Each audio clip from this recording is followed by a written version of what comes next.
Hello, everyone. Hope you're well rested, well caffeinated, and have yourself a good night slash day. How do you do? 130 stream. Jesus freaking Christ. How can you stand to be here that long? I mean, you've been here far longer than that.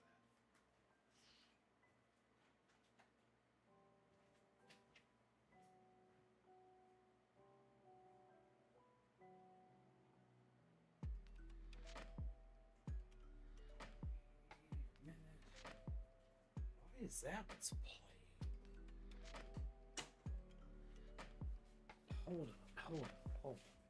It's not the playlist.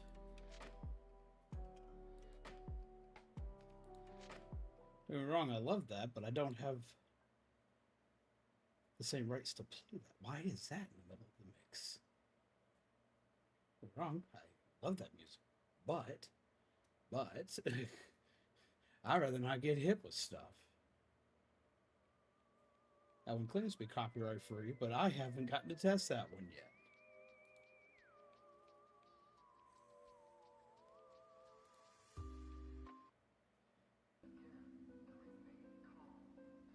Okay. Cool. Awesome. Hi. How do you do? Should go survivor. Let's see out for the challenge / memes. Lord help me. I don't know. So it can be changed later. It only affects enemy strength, not what you can acquire. I was sitting here kind of thinking it because like I was playing Deltarune last night, and we got back to the Roaring Knight last night, and I took a couple rounds of the Roaring Knight. My first time fighting the Roaring Knight, even with my gear completely unoptimized, I got like halfway through the fight in one go, and I kept doing that. So I was like, I'm getting pretty good at these games. Maybe I should like up shit. And I was like, the second you say that, that's when you die.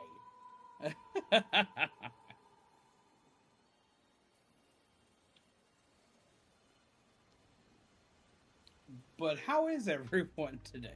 GJ, yes, I ate today. I also got my copy of Splatoon Raiders today, which is a good thing. I was kind of worried I wasn't going to be able to do so, because I'd heard a couple places around me had not gotten their allocated supply in, as well as I didn't think I had enough. But no, I apparently did to still be able to stay in budget. I reworked the budget some, and we're still able to do it. So yay team. See what we got here with us tonight. Anyway, we got Melissa, we've got Shiny Mew, what's up? We've got Shaman, we've got Dude of Dude, we've got Howard! Hello! It's gonna be a while before I get the game to Switch 2 yet. Still on the OG Switch, so I've gotten on day one. Gotcha. Hello Aubrey, how are you? Been playing SR a lot, started a fresh file to play along with stream, however. Neat! Now, I am going to do tonight as single player. I'm going to do tonight single player, and then tomorrow I'm going to dive into multiplayer. But I kind of want to get my bearings with everything first before I drag peeps in with me. Kind of get my bearings, kind of get a feel for the story, all that other good jazz. And then I'm going to be dragging peeps in with me tomorrow. Because we are going to be doing this today and tomorrow. Let's see, we've also got Spaghetti. Hello, Spaghetti. How do you do? That screws so much. Stop doing that. Lord help me. Just a heads up, what? But no, I definitely get that. When I almost didn't wind up getting this, I had a lucky thing ping earlier in the week. So I was like, it should be a thing. Did a scary thing at work today. Good scare, though. I do like hearing about good scary things. You sure you ain't going to be playing it, like, a week straight? Well, I thought about it. I definitely thought about it. I have thought about it. I've also thought, like, well, if I enjoy it enough, I might keep playing, like, we might have some extra stream days for peeps, so I can keep playing it, so I can also play Deltarune. Because I'm enjoying where I'm at in Deltarune. We're about to beat Chapter 3 and do Chapter 4 and 5. for their weird routes, which I hear Chapter 5 is a lot shorter. I don't have confirmation on this, but here's a lot shorter than the others if you do that route.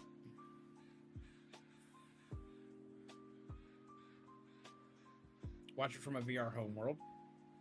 Seeing me in 3D has to be horrifying. I know it's just a screen that pops up, kind of Iron Man style. Managed to lift and move a 52-pound box from one place to another with no problems, and then did the same with 10 41-pound boxes of paper about 10 minutes later. Just make sure that you're careful with how you're lifting them. Gotcha. Note for later, difficulty fluctuates based on how far people are. I can't use my main account at all tomorrow if it's to be fun. Gotcha. Take it you've been getting pretty far into it. As I've been itching to play this since I got home with it. If you're up for a challenge. You know, we'll start with Survivalist. It says I could change the setting later. I'll start with Survivalist and see if I wind up getting nuked into the ground. Do it for the memes. Do it for the peeps at home. It's just good television, folks. Good evening to you, Hawkeye. How are you? Percentage skill, probably 85% is the story. Yeah, wow, you have been going at it. But then again, I don't know how long the story is for this either.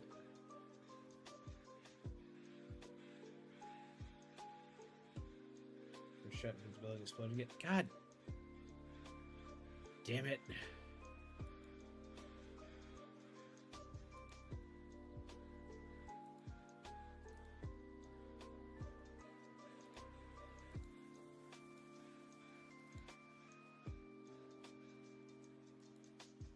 See if that fixed. There. Should be fixed now.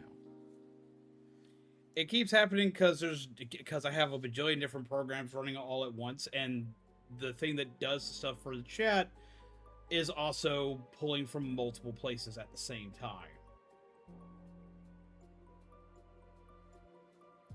It's like, that's kind of like, it's one thing I warn anybody who wants to become a streamer of. It's like, look, becoming a streamer is great. Anyone become a streamer, but if you have like, I get hyper frustrated at things not working. If you can't handle things breaking, be aware that things are going to break a lot. Like, a lot. Make sure I've got the audio turned back up. So remember, I turned the audio down. And volume's still back up, so y'all should be able to hear it.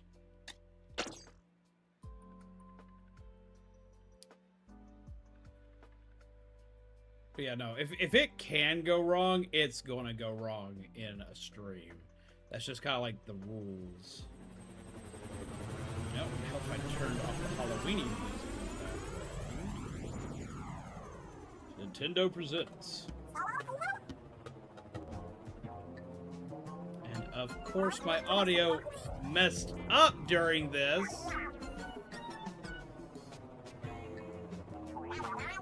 Yay! Let's move quickly to get it fixed. And of course it's moving fast. Jesus.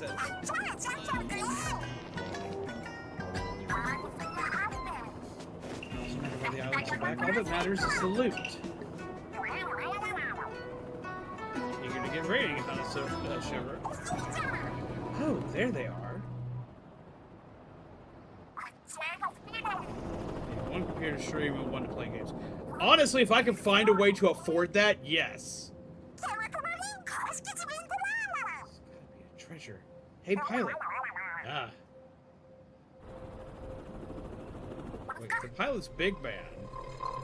What's happening? Oh, jeez.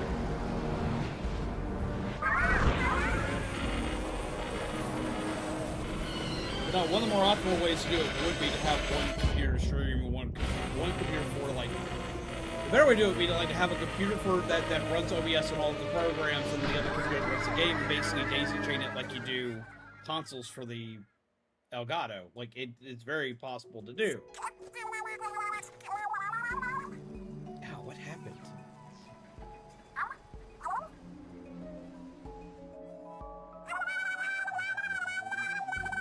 Pilot, no!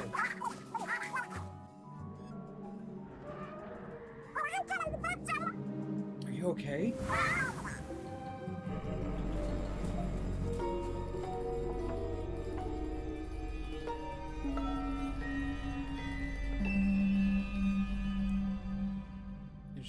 Interesting day playing whack-a-mole with spammers. The only good news is that it's not due to data breach anywhere. Well, that's good. 1 month later. Lord, we've been here a while. Please for resources. Hey, mechanic. Where mechanic gets you?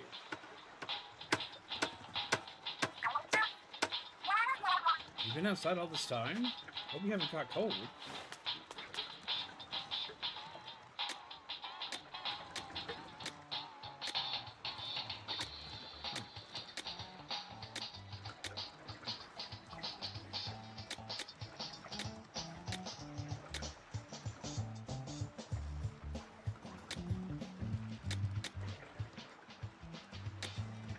Huh.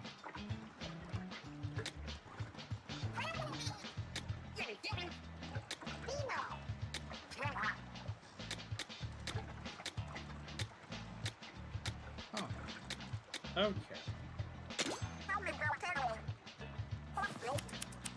Oh.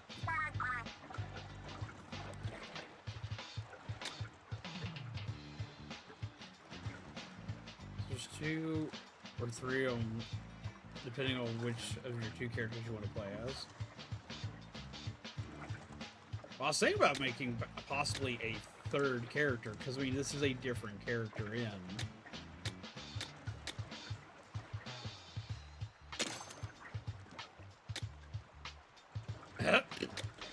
Some angry eyebrows. Or an angry unibrow. What are the big bushy brows?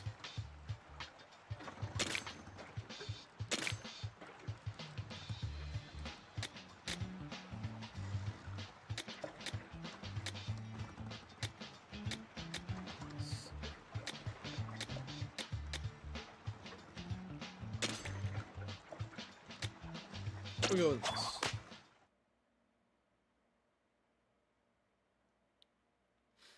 But yeah, no, one of the more optimal ways to stream for playing games, if you don't have like a super massive, like top of the line, everything's like super PC, is to have a stream rig, which is usually actually doesn't need that much, and then something that can handle all your games.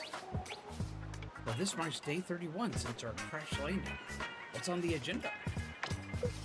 We already made a lounge and open space for exercise. What else do we need? Oh, duh. We don't have an arcade yet. I got next. Wait, no. Now's not the time for games. We're straight in the middle of nowhere. Are we? I can never tell when you're being sarcastic. Come on, guys. We really gotta get back to Splatoon. But here you are, doing nothing but making our base comfier. My bad, I just wasn't expecting our ace pilot to also be a top-notch mechanic. From ships to cranes, you name it, the mechanic can build it. I guess I got carried away with requests. Be that as it may, our break is running a bit long. We should start making plans to get home. Yeah. And plan A is to make the hideout ship move, right? Easier said than done. I still don't know why we made it so big. If only Master were here, we could have him tell us.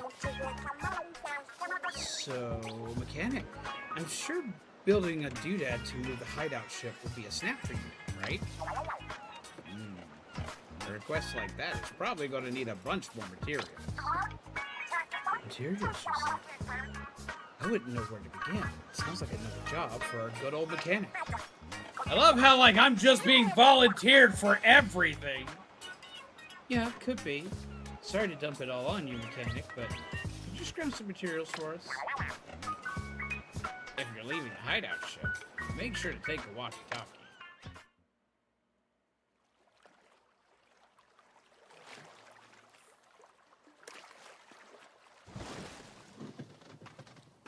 Yay!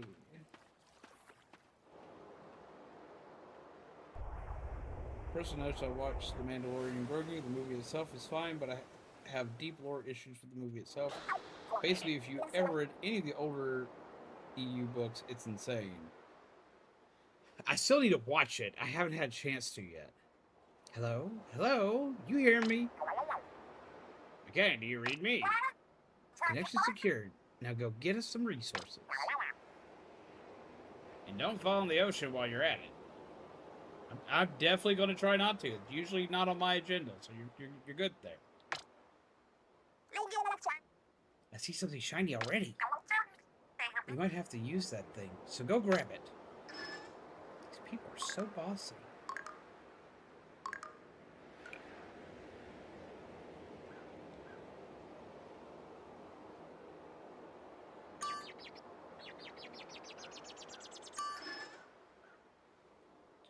This is your baseline view. Press Y to return to this. Let's move forward.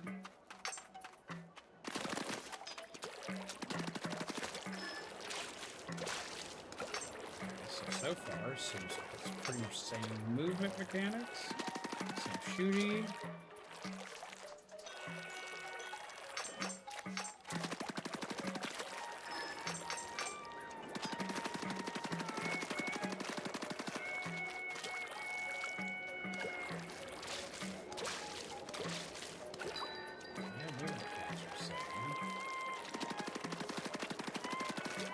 Crash the helicopter? You're not supposed to do that. You know, I had to try doing it at least once. How's how you doing, Fuzzy? That was a good time to practice your stick controls. I mean, I have motion control.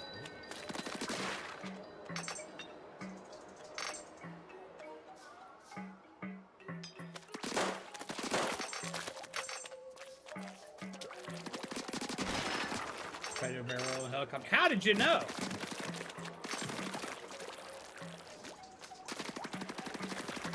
Hey man, I missed out on playing Star Fox. I had to get my barrel roll in somewhere.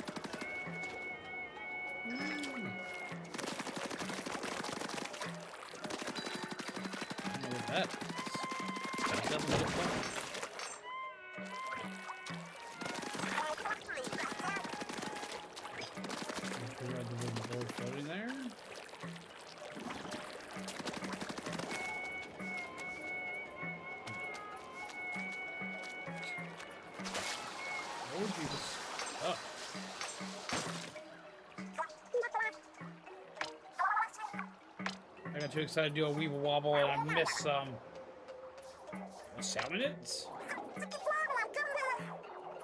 Are these islands the site of a Salmonid turf war? They look like they're spoiling for a fight. If they see us, they'll attack for sure. Shouldn't be too big of a deal. You can always ink them. Go for it, mechanic. Don't freeze up.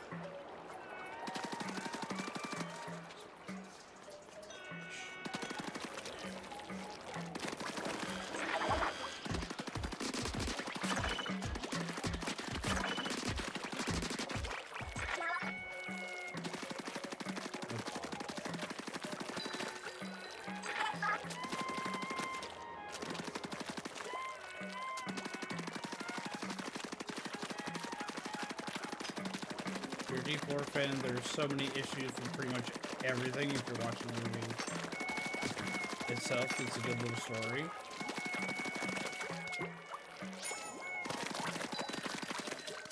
Seems like I'm going to be conflicted on this.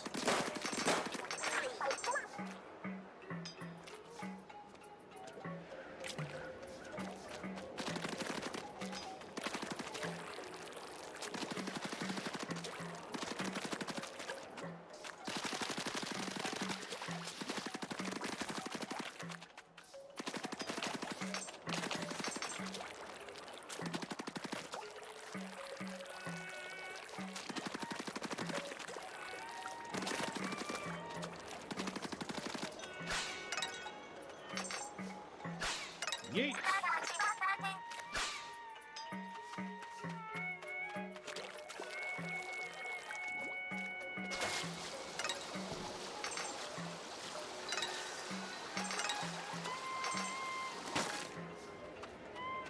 I wouldn't expect to recover ink on the bolt.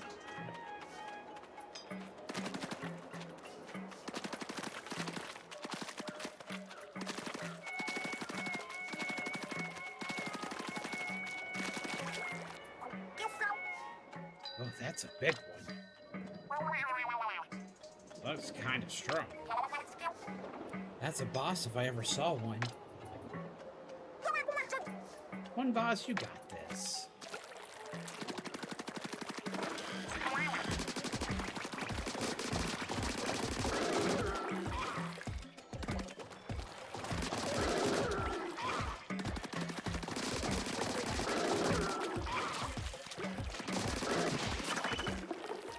Oh.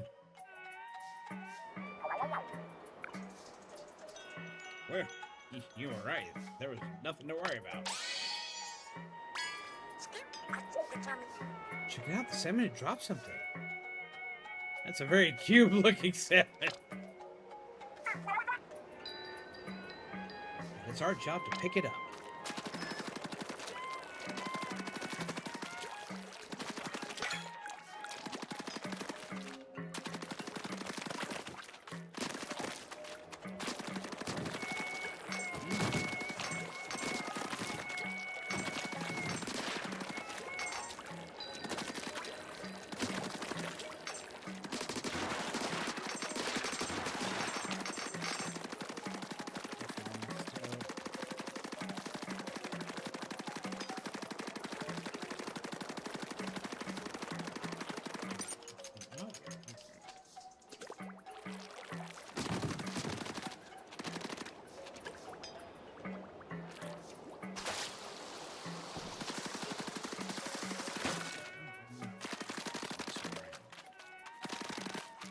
Let's see.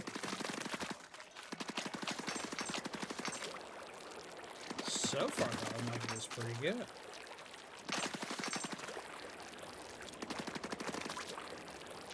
I was worried that like it wasn't gonna like fully feel like Splatoon mechanics when that's what we're used to. But that's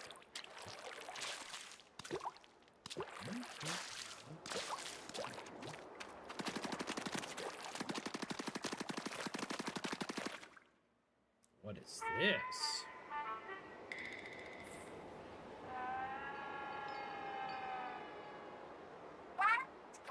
What is that? Some kind of machine? Oh, maybe we could scrap it for parts for the hideout ship. That's a gold mine of metal. A metal mine. Mind bringing it back to us, mechanic? There's no possibility the mechanic could carry it alone. Suppose we'll have to help. Just wait there. We'll be along soon. Well, at least somebody was like, yeah, no, we're gonna go help out. We made it back. Way to pull together, team.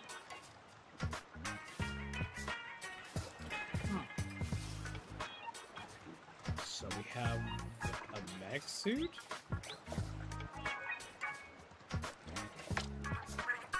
So heavy. There's a lot of rust on this thing, but I think we'll get some good parts out of it. I'll start breaking it down. Not so fast. The more I look at it, the more this machine looks like it's some kind of vehicle. Should really be in the mood for a joyride. I don't know. It's super old looking. I really don't think you'd get it. Who's to say? Maybe the mechanic could fix it. I think this might be too far gone even for the mechanic. We won't know until we try. So enough guff, let's fix it. You're the boss, boss.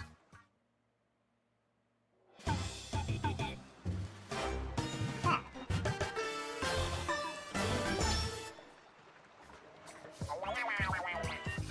Looking good as, well, not new, but the rust off it looks pretty sweet. Turns out there was a bot under all that guff. Great work. Now that we've done it, And now we've done a favor of cleaning. This boss should return to it. Should return it. Return. Now we've done it the favor of a cleansing or cleaning. This bot should return it by letting us ride. Should return the favor. Okay, that's like, why is that sentence coming off so weird in my brain? Who wants to take it for a test drive? Right now, it's way past snack time. Yeah, I'm dead on my fins. Fine. I'll catch you later, bot.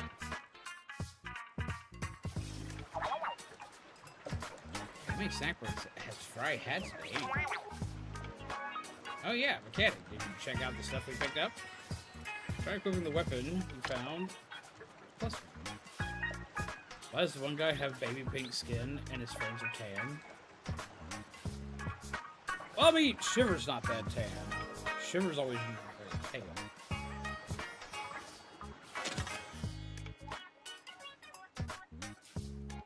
First changing.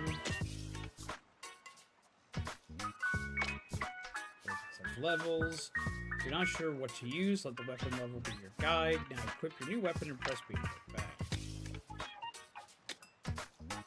Shooter optimized for ink efficiency. Shooter optimized for range and ink coverage. Weapons that are easy for anyone to use with high rate of fire and no quirks. They allow a lot of flexibility in fighting.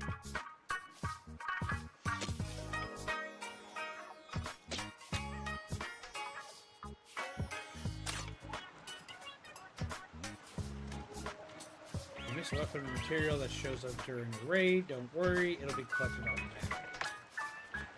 Even if you don't pick it up when you see it, it's still yours. Well, that's convenient. Oh, looks like Frye is done snacking. Alright then, let's check out that bot. Very conflicted because even basic facts are ignored. An example of this is that huts are basically mindless until 180 at a minimum. Road is far below this, yet can fight. Huh.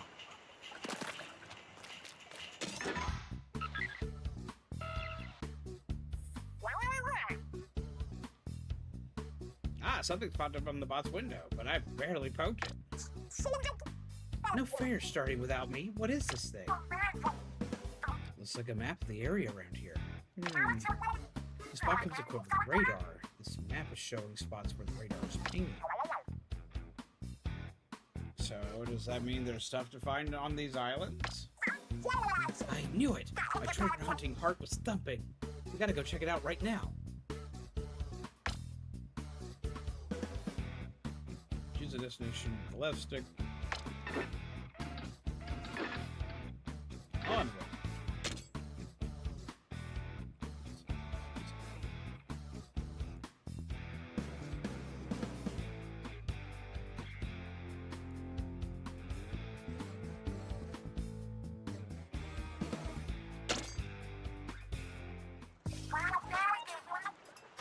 Shall I make the boss maiden voyage and treasure hunt? Those radar pings are a long way off. How are we going to get the bot there? Well, it'll take a while, but we could pop it on a raft and paddle it over. No, wait. I got a way better idea. Squeeze yourself in there real quick, big man. Huh? If you think I'll fit. Okay, your turn, mechanic. You'll have to hang on to the bot. Hold real tight. Wouldn't want you two to get separated. I'll need your help for the last part of the plan, Shiver. If you say so. But what is this plan of yours? Anytime that Frye has a plan, I worry. Bot, check. Mechanic, check. Destination, do I have this right? Not quite. There we go. There goes nothing. Brace yourselves. She is about to yeet me! Jesus!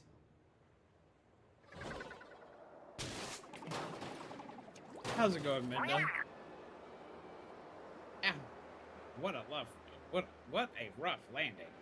Did you get any scrapes, mechanic? How about that precision yeeting? You landed smack on target. Honestly, Frye, didn't you have something else you wanted to say to these two? Oh yeah, sorry for tossing you without warning. Very good. It's okay, the mechanic and I are both fine. I think the bot's also... Huh? What's the matter?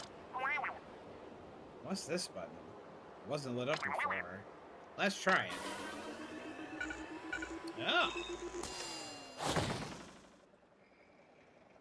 How's Raiders relate to Splatoon 3? Well, the main characters in this game so far are the mechanic, whom of which is a new character. Then we have Frye, Shiver, and Big Man. Oh, Jeebus! Hi, Nettie! We have Frye, Shiver, and Big Man, whom of which are the idols for Splatoon 3. So that's your main connection. Past that, I have no idea. I just started. I don't know. I don't know why exactly that we're here, other than we were out looking for some treasure, because these three are treasure hunters. But aside from that, we don't have a ton of info yet. Wow, it marks the spots of where we got a hit on the radar. I see a couple of minor pings over that way. Interesting. Which means the big one must be the main catch. I smell loot. That's probably not all this bot can do. Let's try things out as we go. If you see something you need me for, call out over here with the X button. I'll come running. Alright, it's time to go. Big Man on the move. Someone's in high spirits.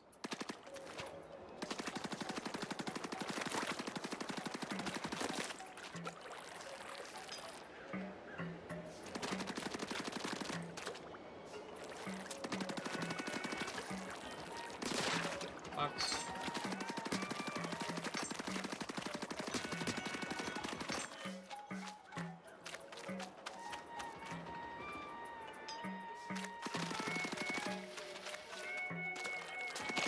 Just a silly little guy. Oh, Jeebus.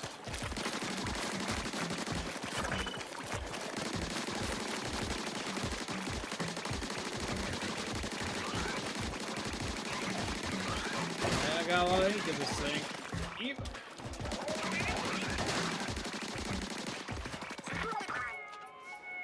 Both doing great. Big Man just getting bounced around.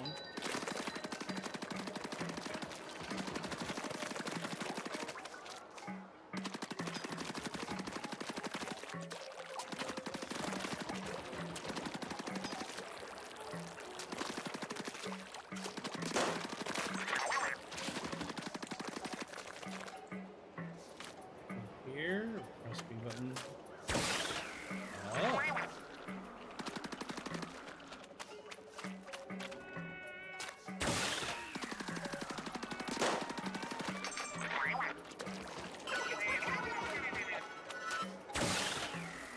That's nice. It all began when a company called Nintendo was making planes. So Lord help me.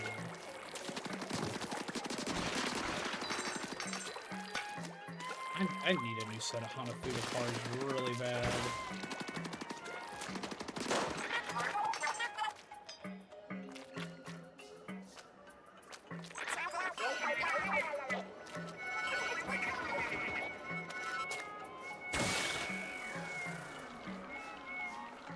Still missed it. Yeet!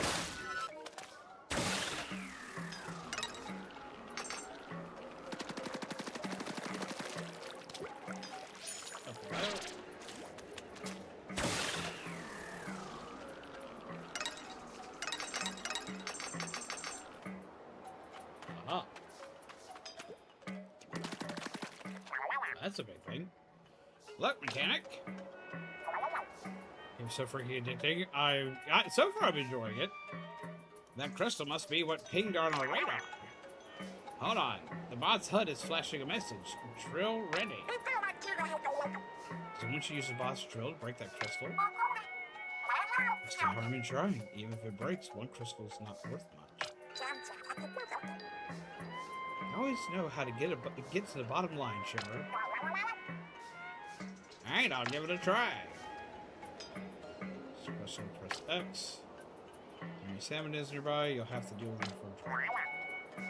Okay, mechanic, go to that crystal and call it and call out over here.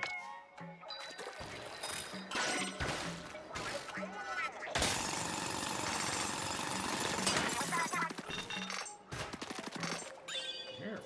Well, that's useful.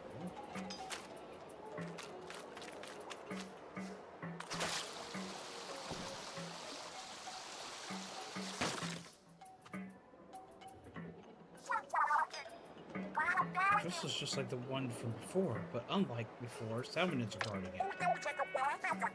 Big man, you know what you gotta do? It'll take them.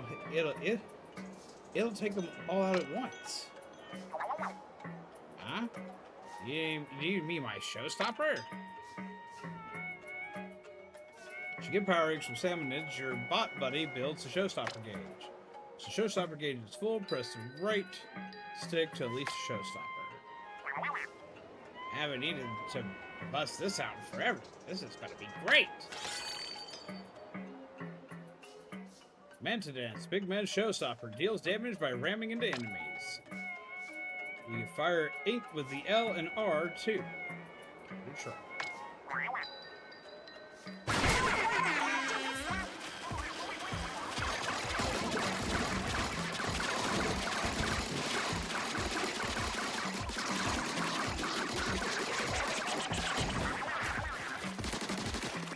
Jeebus. That's neat.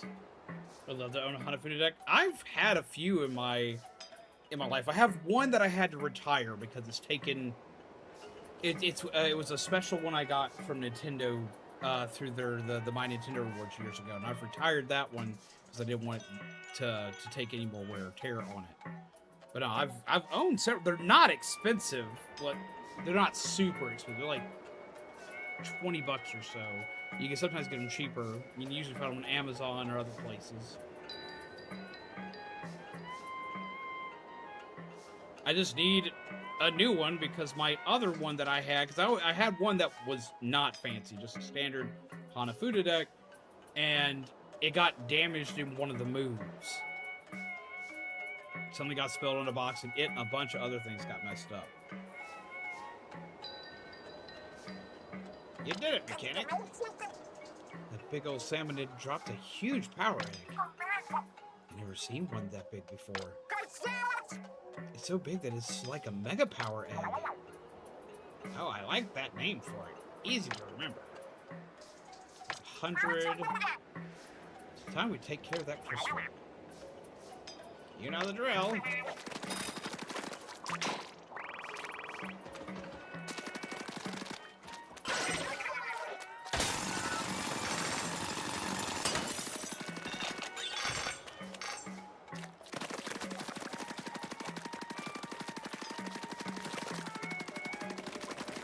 Yeah, no, I love to play. I love to play Hanafuda. It's the entire reason why I bought Clubhouse games on the Switch back in the day. It has a lot of good games on it, but that's the literal reason why I bought it was for Hanafuda.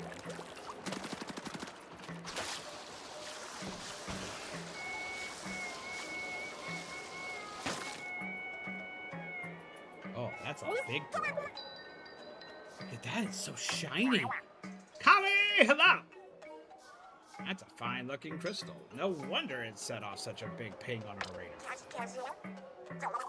What kind of treasure do you think it's hiding? Go crack it open with the drill. I gotta know. Has anyone else seen that strange lid? I don't like the look of it.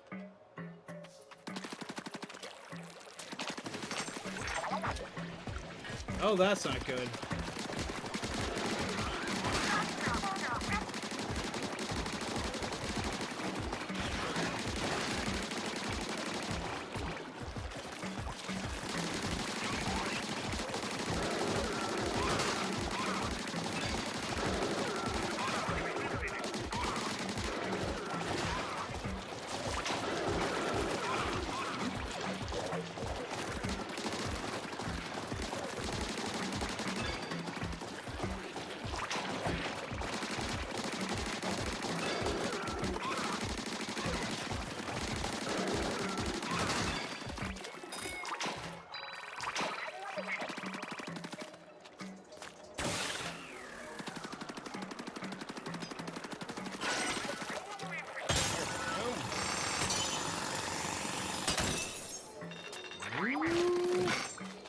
big box.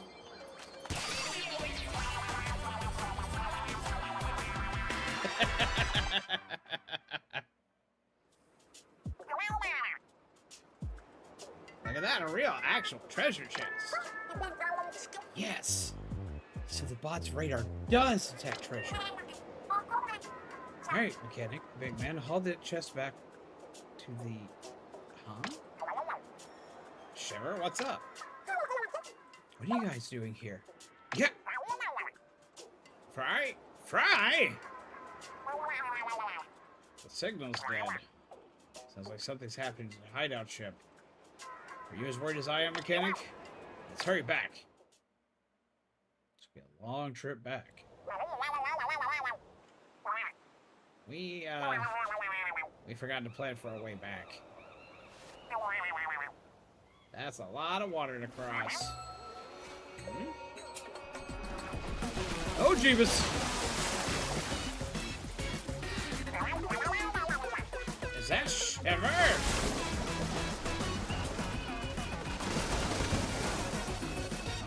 Okay, this is really fucking cool. If Frye's right behind her. Don't worry, the shark and the moray eels are with us. We can make it if we put our fins together. Hey, over here! I think that's a frog. Let's look back. Surprised to see us? It's fine if you are. We were surprised to see these guys too. I can tell you're lost at sea, but I'll explain everything later. Take us home, Master Mega. And bring the loot. Okay, this is cool. I like this. That Master Mega has some serious brawn, Shiver. He's up just right back here. He was just right back here in no time. That wasn't even his full power. Remember that he was also towing a heavy bot and the treasure chest. That reminds me. Sorry for hanging up on you back there. I was so surprised that I fumbled the receiver. In fairness, I wasn't expecting that shark and your eels to come looking for us either. Should probably mention for the mechanic's benefit. I'm a shark tamer of the Hojiro line. Our family can control sharks. And I'm an Onaga eel tamer going way back. I lead that crew of yellow eels you saw. I don't tame anything, but I can dance a little.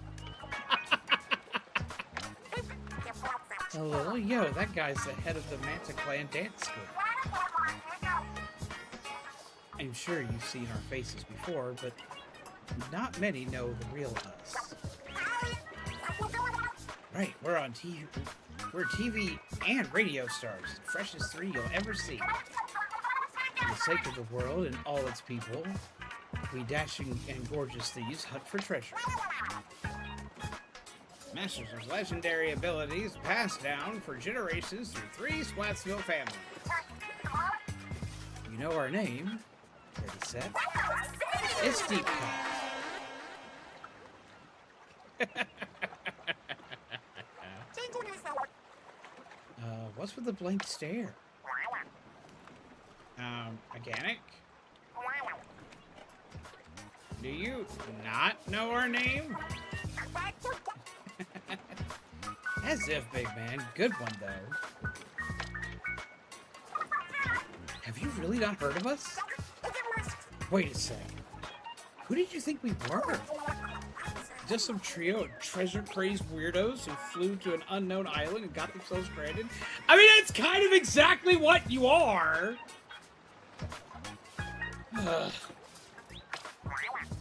That does describe us pretty well. Ha ha! I mean, that sums us up, so it's a pleasure being stranded with you, mechanic. But I'm supposed to be famous. Oh, gosh, that Shiver is good enough to take the silver in Crocodile Tears contest. Got the wrong voices mixed up. I nearly forgot about the treasure chest we found. Why haven't we opened it yet? Good question. Let's go have a peek right now.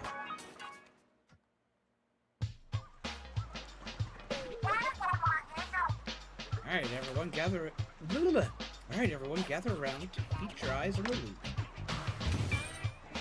Treasure! I never would have guessed by it appearing in a giant treasure boat. Ooh, stuff! Yay, treasure? Is this treasure? It's treasure for me. They look like ink tanks, but much more complicated. Nice of them to come with an instruction manual. Huh. Listen to this. These tanks are designed to power special tools called gadgets. Each gadget is unique. Use whichever ones you feel like the best. Use whichever ones feel like the best fit for your style. Lord help you. The gadgets you can equip depend on your tank. Take a look at the gadgets first before deciding on a starter tank. There's pages and pages on how it works, but I don't get any of it. Maybe the mechanic can make some sense. Duh, our mechanic can do anything. Here, pick one and give it a try. Quick gadgets can overpower enemies, fight swarms of Salmonids head on. Do you like that? What's up, gamer kid? Speed tank allows us to get an up close and personal. Quick gadgets that cut them quickly. Fight fast and evade Salmonids. Tactical tank. Quick gadgets for tactical capabilities. Fight strategically to gain advantage.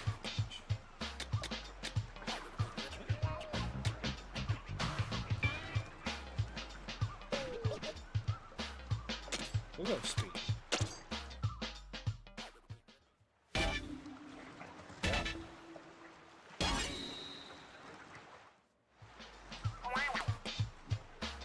That's so cool, and it fits like a glove. A little small for me, though. Put that through it. Well, yeah.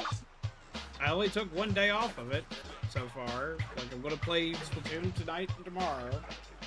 And then I'm going to play Deltarune again next week for Tuesday, Wednesday, and Thursday.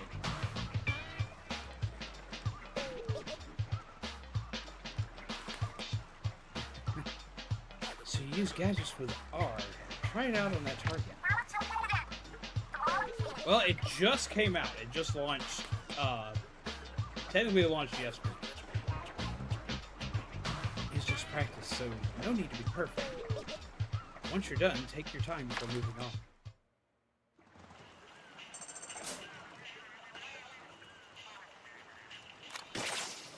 Yeet. Oh, that's...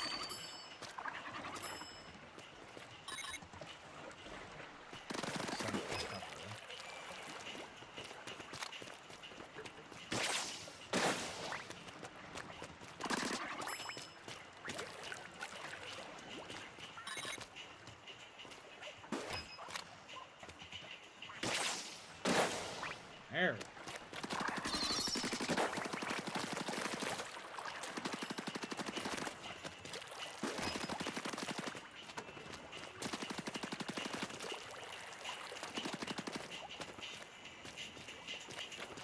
It's about $60.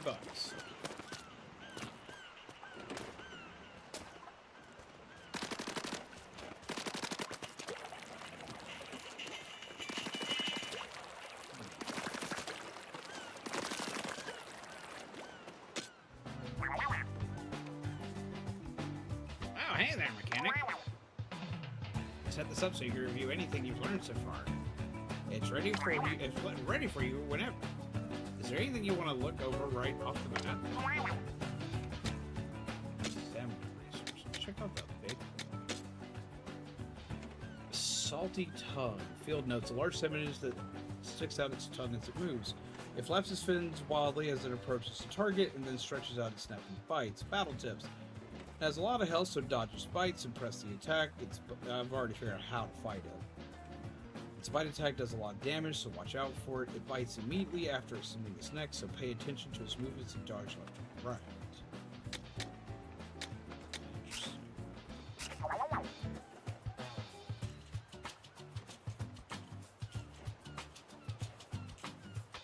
Okay, so it doesn't always release games that are $80, but there are games recently that have been released at $80.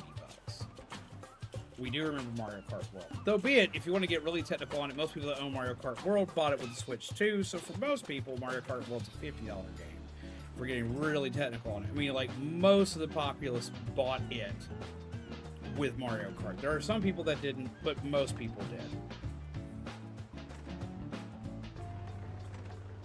Now, Donkey Kong, if I remember correctly, it released at $70, which does make it more pricey. We haven't had any Nintendo game yet at $100 for the base of the game. There's some collector's editions that have launched at $100, but those usually come with a lot of extra stuff, and it's still kind of rare for Nintendo to release a collector's edition of a game, weirdly enough. Only 7 Road with Gilligan's Island. So yeah, no, not usually. As well as if you pre-order a lot of their games, they get cheaper now. If you pre-ordered this game, you can get it for $50. Why am I being bugged? If you pre-ordered this game, you could have gotten it for $50. As well as they did the same thing for Yoshi's Story.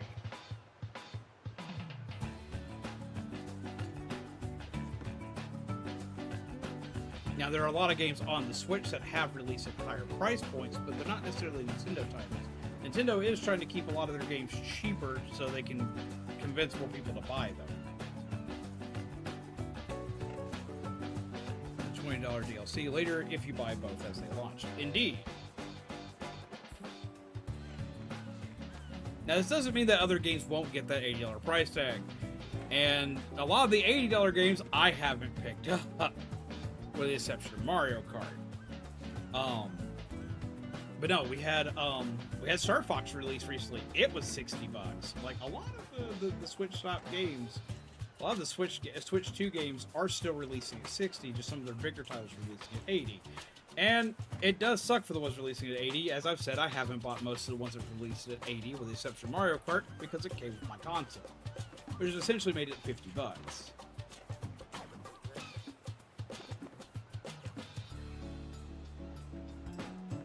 Most of the games I have on my Switch 2 that hit that price range are actually third-party titles that are that price across anywhere you buy them.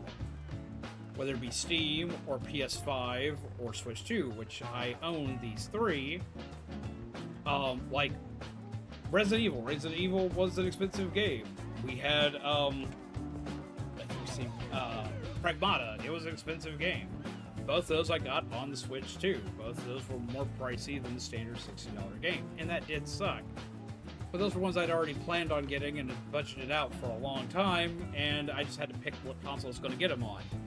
Decided to use the Switch 2 as my testing platform to see how it does for those. Yeah, Fire Emblem's going to be an $80 game. A lot of them released closer to $70. And the $70 price tag for games has actually been around since 2019. And that started with the 2K series. With NBA 2K20. That's where we started seeing the $70 price tag for games. And stuff started going up around then. Because everybody in the room that bought that game. So NBA 2K20 did. And then like all of EA's games did that year.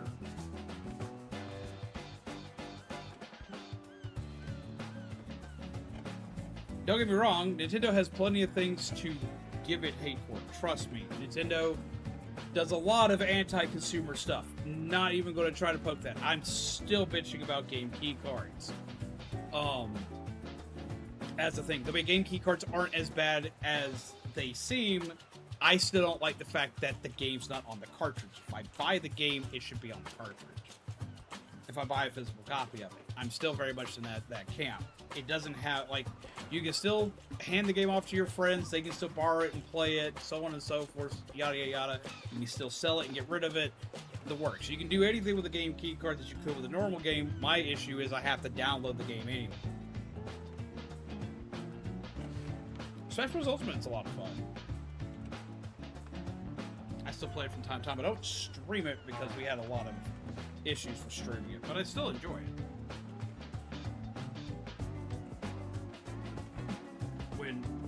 MT pops up into the chat, should definitely mention it to him. Honestly, because we were talking a lot about Smash Bros. Last night, can we get a link to MT Gamer Guy in the chat? Toss it on both sides so peeps can go check him out, because he does a lot of Smash content.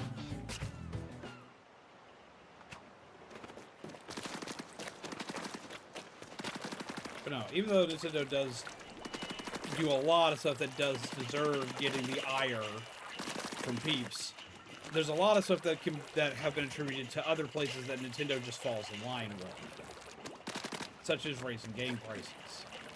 And I'm sorry, the one thing I'm going to, like, I've got to get on my soapbox here for a minute. Okay, so yes, I have had my complaints about Nintendo Switch 2 and its price point.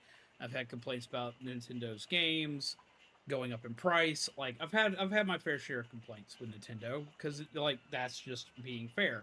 But at the same time, I can also give Nintendo props for something very big right now. Out of all the home consoles, the Nintendo Switch 2 is currently the... I'm going to use this term lightly, just because it depends. It's still technically the most affordable console out of all the consoles right now. Right now, brand new one without a game is $450. Now that goes up next month. It'll be $500 without a game and $550 with a bundle. So it is taking a price hike by $50 next month. But they warned us about this price hike like back in April. They let us know about it well in advance. Let anybody who wanted to still get the console to get it at its lower price range. Going on past that, if you look at the PS5 or the Xbox Series consoles, they keep going up in price. Like, let's see.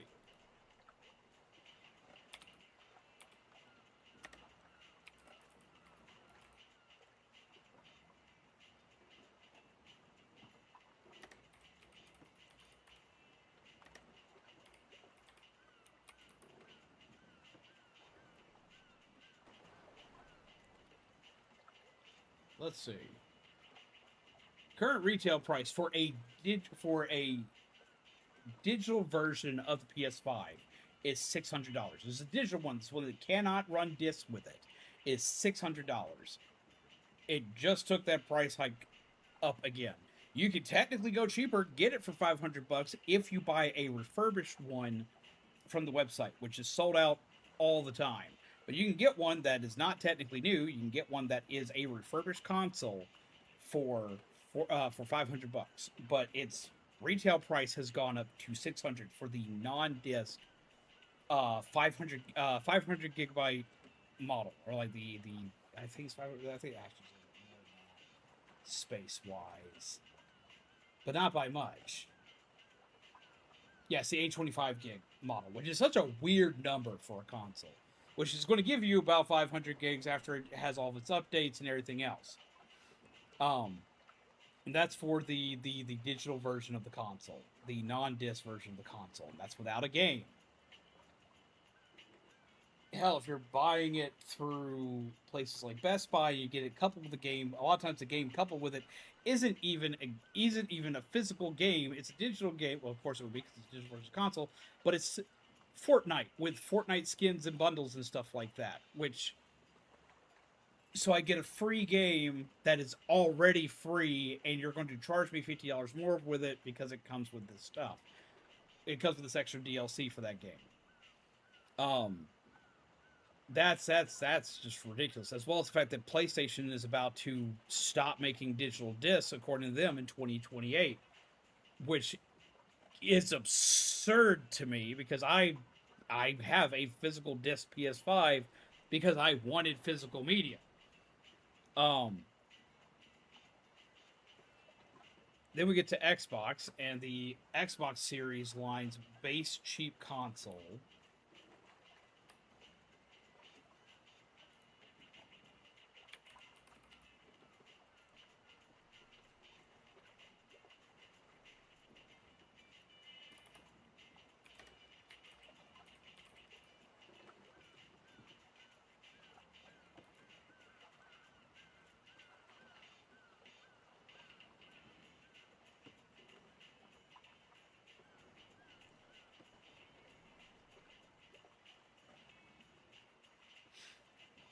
Yeah, the base Series S, which has, let's see, the base Series S with uh 512 gigs of space, which they announced was going to get a price hike this month. They announced it They announced it like halfway through July, and on the 1st of August it goes up. Right now, if you want one of these, this is for the base model, the itty bitty digital only console. You can get it for $399.99, which makes it the cheapest one until the first. And on the first, it goes up to $500. And this is the base model, 512 gigs, which is not a lot for an Xbox game at all. Marvel Rivals takes up, yeah, see, I checked it earlier, it's like 130 gigs worth of space after it updates. So just a game like Marvel Rivals eats like over it eats basically a fourth of the console right off rip. And it's going up to $500 at the start of the next month with no game, no nothing, just here you go. And it's, again, digital only. You can't go to a store and buy a game for it.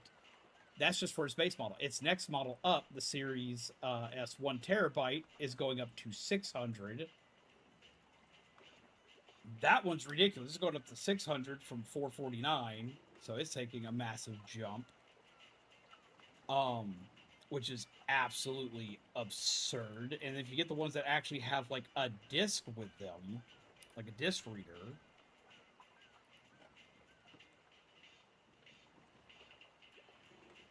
let's see. Jesus Christ. Yeah, the disc edition is going to run you $650. And then it's going to take an additional $150 price hike next month. So, Jesus Christ, just buy a computer. Just buy a computer. Lord help me. Buy a computer. If you want to get a cheap console, like the cheapest console is going to be around, it's going to be the Switch 2. Yeah, that's just the way it's going to work. Is the Switch 2 is going to be the cheaper console, and I honestly, I had a lot of worries for the Switch 2 when it came out. I even had some buyer's regret when it first came out because I bought it and there wasn't a ton to play on it. There wasn't a ton to do with it, and I hadn't seen anything really push its power. Of course, it was Cyberpunk, but I didn't get a chance to play that, so I didn't know how much power was being pushed. I didn't fully get to fully dive into what my Switch 2 can do till this year, in which I bought Resident Evil 9 and I bought Pragmata. And just those two games alone completely validated that purchase. Because it handles them way better than it should. I'm still shocked about it. Let's see. Remember when I played console in the games for $50 and the reason given was to cover the cost of the disc? Yeah, I don't like that console prices are increasing for the Switch 2 or Valve's Tech. If Valve's Tech was the thing I was the most excited for, and I can't afford it even in my wildest dreams.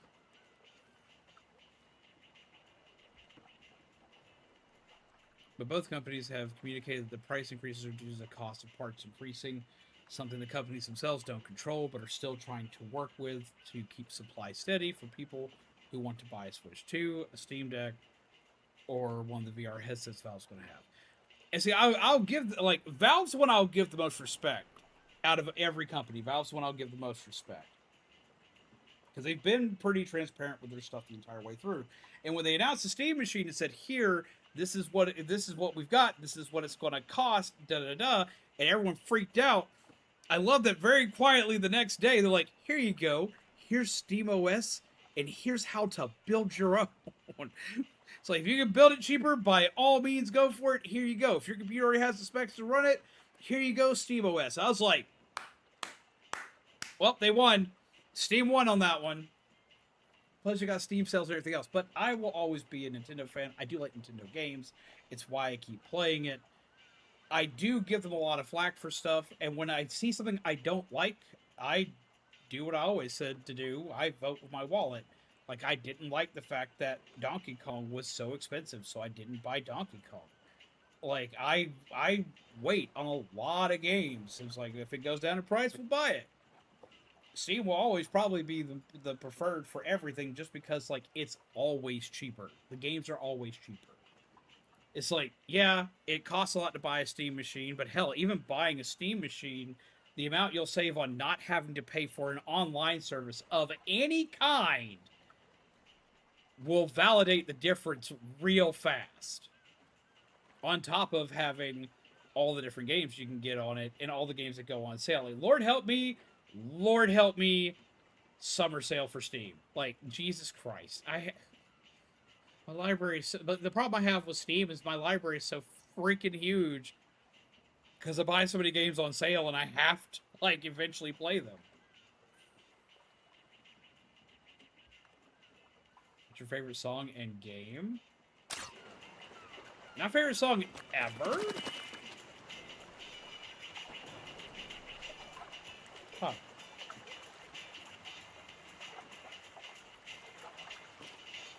That's a good question. I listen to so much music, and it is so freaking varied that it's kind of hard to choose. But if I had to choose a song that I always go back and listen to, this makes me feel really old, though this song is far older than I am. Hotel California. As far as favorite game, I have a lot of favorite games, a lot of favorite franchises, but yet again, if I had to choose, like, my all-time favorite game, that's a big shark. I'd probably say Hotel California is a solid song choice. Oh, I love that song so much that I turned that song into a D&D campaign.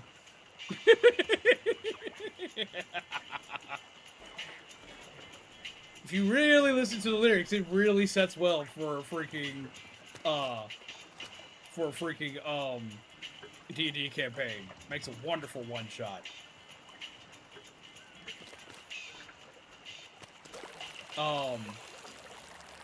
And then, if I had to pick a favorite game, I guess my favorite game would be whatever game I play for comfort, and I have two games that I play for comfort.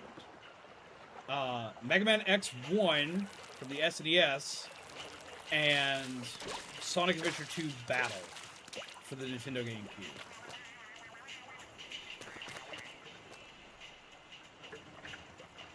So if we had to go, like, for a game that, like, I just think is the best game ever, probably would be Dead Space, the Dead Space remake that came out a couple of years ago. And I usually don't like remakes. But I already loved Dead Space. It was probably my favorite horror game of all time. And the remake made it into a fucking masterpiece. All you need to play multiplayer on Steam is a game. Yep. And a device you can play the game on. And a paid internet bill. So you're good to go. Indeed. Oh, there's a new ping. I think it's onto something. Hang on. Who's riding Botgun next? I mean, I'm willing to go myself if we all think it's necessary. Just say you really want to ride in it already. I want to turn 2, but I'm fine with you taking it this time. That way I get to swing the crane some more. Change your bot buddy also changes to showstopper you can use during raids. You can change your bot buddy from the gear menu.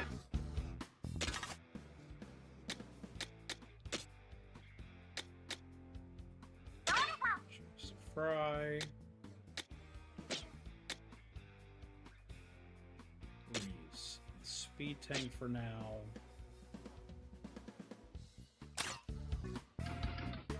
But yeah, I essentially, like, I took Hotel California and I turned it to a D&D campaign where all of my players were basically locked in an inn that was essentially the Hotel California. I was playing the Hotel California over the speaker system. And essentially, it plays to the lyrics of the song, and you have to basically follow the lyrics of the song to understand how to escape the hotel.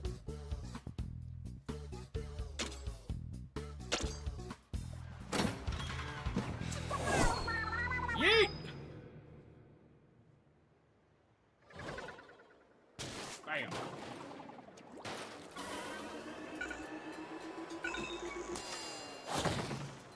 Follow the radar. So, let's investigate the pings, shall we? After you.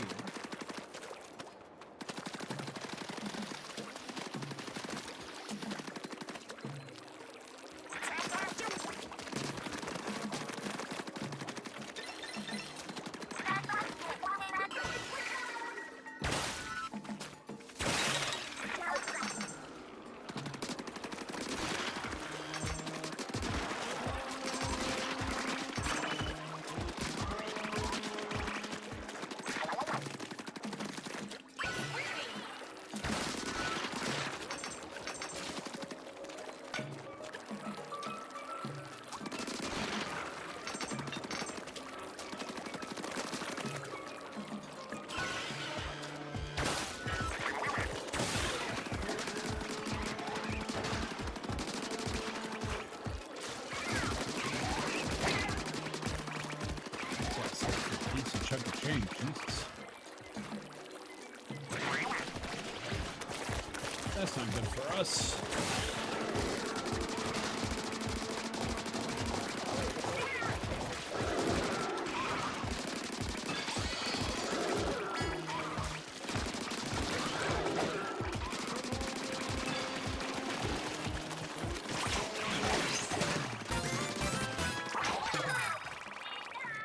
There we go.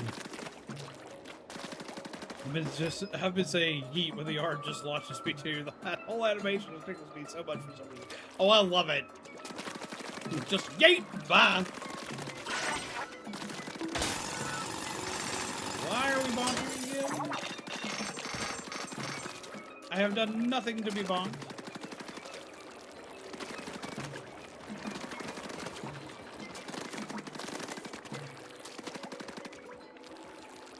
The reason that it's the whole thing. Keep rocking plastic off again. They even do like their like kind of introduction thing.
Ooh, that had me nervous for a second.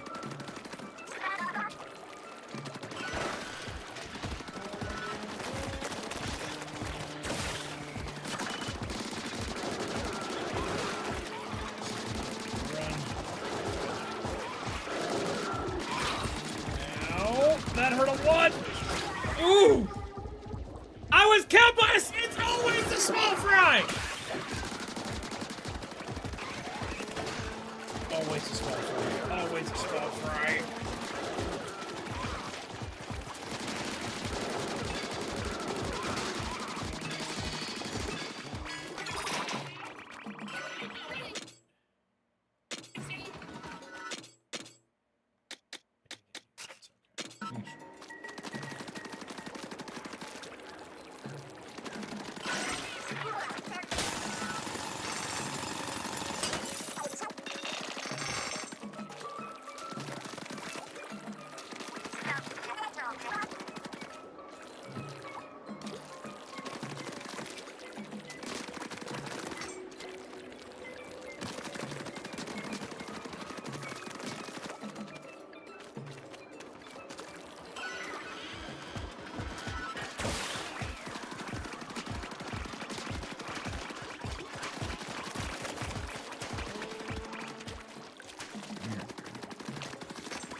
No.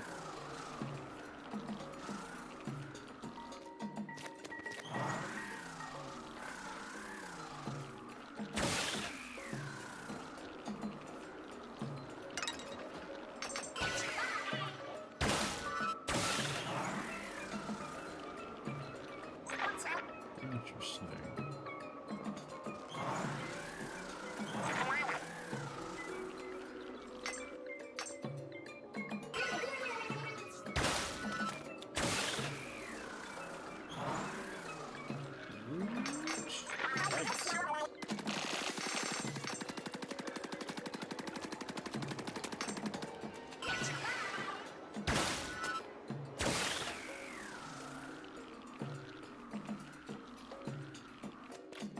I like we have secrets.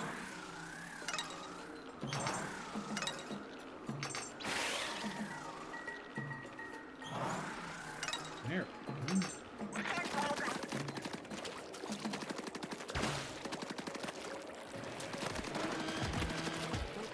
Oh, it's big and angry.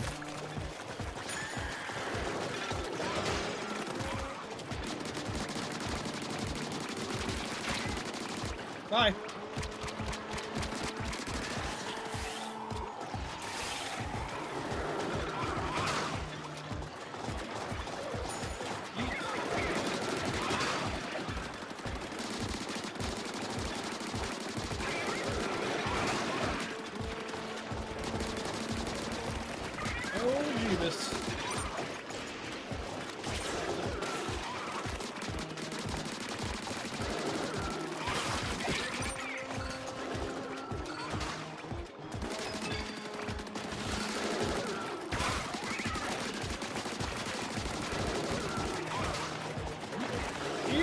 Go down.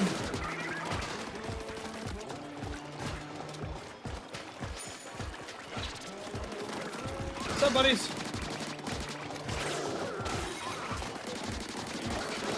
Keep running.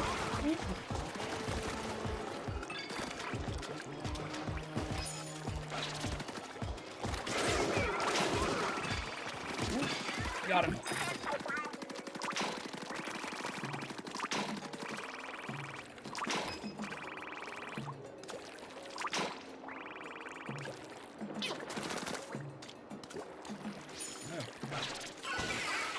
Get it!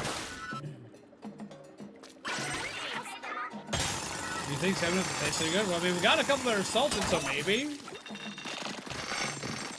I doubt it. They seem like rotten fish to me.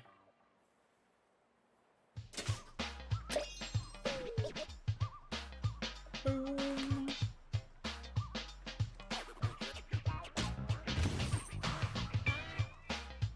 Alright, let's see what treasure we got this time. Ooh, got a scroll and some power-up notes. Brand new scroll. Important info about the Spirhalite Islands. You can read this document from the board. Some sort of parts. Parts that look like they can be attached to something. Hey, there was some old-looking document in the chest. Let's see what it's about. Look what's in the sketch. It's that crystal the bot's radar was pointing to. Plus one of the mysterious shards that's all open. There are a lot of notes here too. What do they say? Both the crystal and the shards are apparently something called Spirhalite. Sharp wacky speck. It was indeed. Suppose you're right. But if we can make catfish good, surely Salmonids couldn't be too different. Yeah, but it kind of depends on where you get catfish on whether or not they taste good.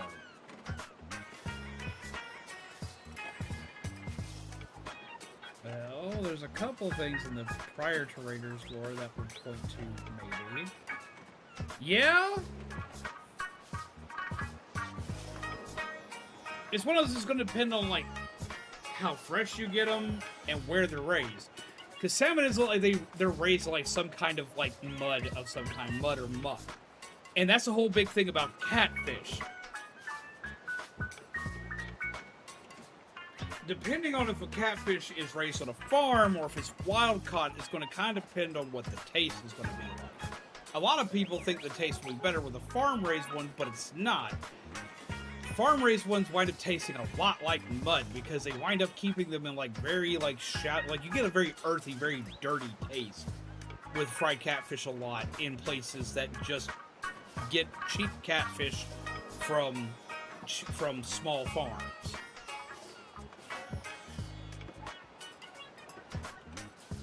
Which is what I assume a salmonid would probably taste like. Would be a catfish crossed with salmonid that's been raised in, like, dirty water. In muddy water. Because it's very hard to get that mud taste out of catfish. It's not impossible. If you get good catfish, then you're golden. It's just so rare, especially around here. Bob.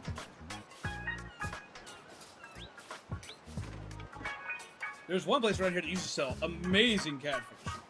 Love to eat it. And then the shop changed owners, and when the shop changed owners, they also changed who their provider was. And Lord, it wasn't great. So it was all about how you prepare the catfish for make it taste muddy or not. Like, people don't eat it well enough or something like that. As I said, you can make catfish lose that, but depending on where you get the fish from, it's going to depend on how much work has to be done to it. Because sometimes you get it and it's just fine, it's easy to cook up, you get rid of the taste is gone, it's easy to prep. It's easy to prep, it's easy to cook, you're good to go.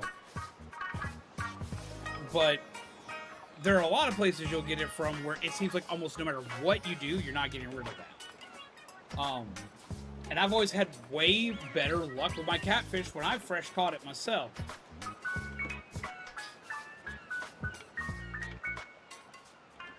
Give it a milk or buttermilk. So buttermilk is the main thing you're going to do to try to get rid of that because it's going to neutralize a lot of sugar. You're going to do a buttermilk brine is what you're going to do with it. You're going to do a buttermilk brine, which is buttermilk, salt, and a few other core seasonings to help draw that out.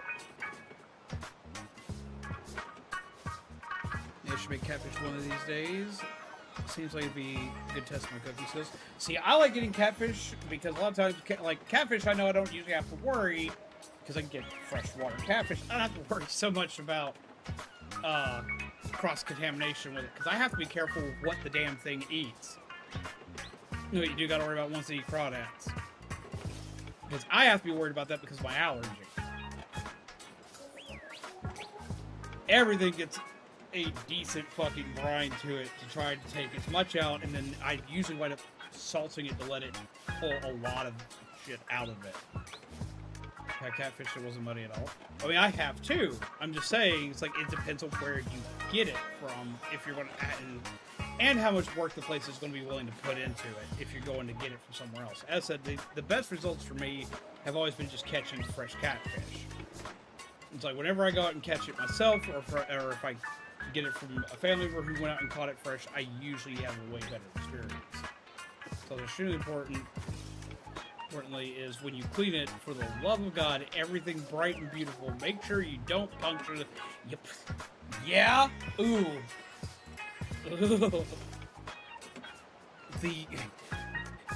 If you do that, you might as well throw the whole fish away. If you punch in the stomach or the guts, throw the whole damn fish away. Toss it. Toss it, and I hope you were prepping it outside. You better, for the love of God, been prepping it outside, which is a smart way to be starting off your fish anyway. But in case you decide to do it in your house, open the door, open the windows. You're going to smell that for a while. And you will never forget that stench. Ever. I like the name of the islands. I won't hear about it having some strange properties, but it's gobbledygook to me. Domain expression. I guess it can't hurt to keep collecting any Spirhalite shards we see. I don't know what to do with them, but maybe the mechanic has some ideas. My question is, who wrote these notes?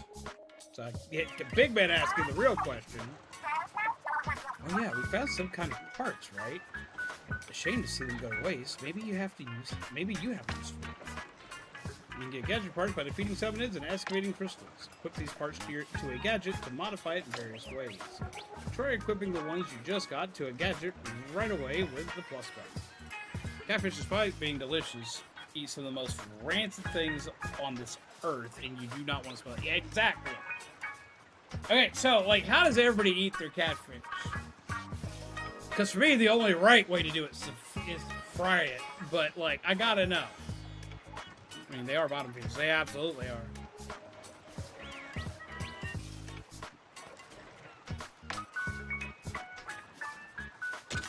Right, no question. Okay, I've seen some people like that try other methods. I'm like, you lost your damn mind.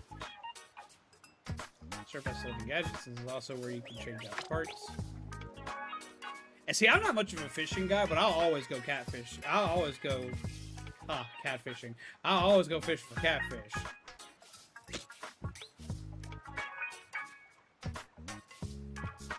Modifier.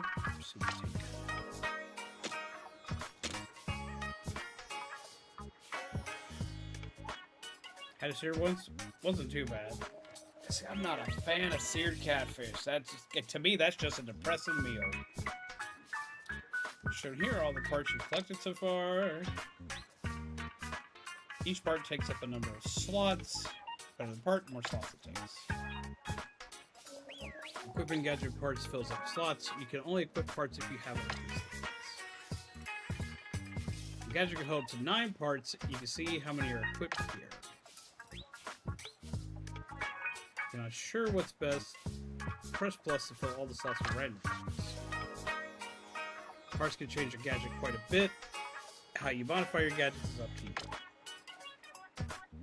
Equipped a part, plus speed go.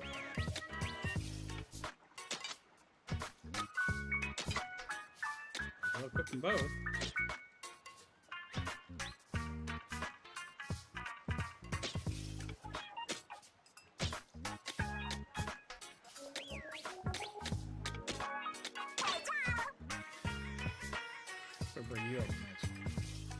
Food isn't bad either, but I prefer air fry.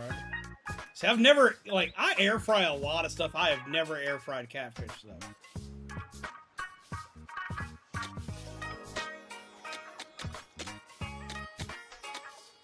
But I didn't ever get to see Shiver's power. Fellow Shiver optimized for range and ink coverage. Fellow Shiver optimized for ink efficiency. That's what we started.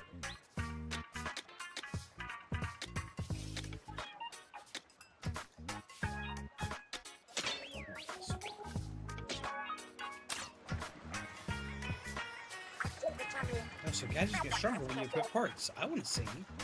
Try it on that target thing. I bet these aren't the only parts out there. You should swap them in and out as you find more.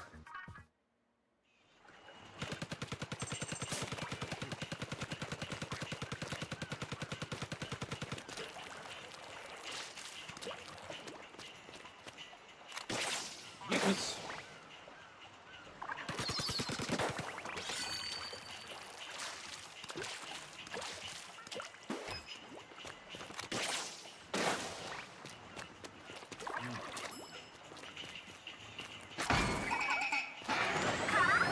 Yeet!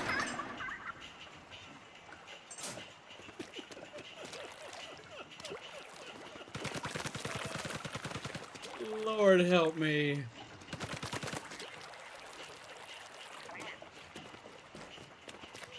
Good fried catfish is something I could probably put away by the pound, to be quite honest. Lord, I miss the days my family used to get together. Like, we used to get together for the 4th of July, and what we would do is we'd wind up just frying shit tons of catfish. All the guys in the family would go out, like, a couple days beforehand, and all just go out fishing all over the place, and just come back with a shit ton of catfish. And we'd all eat.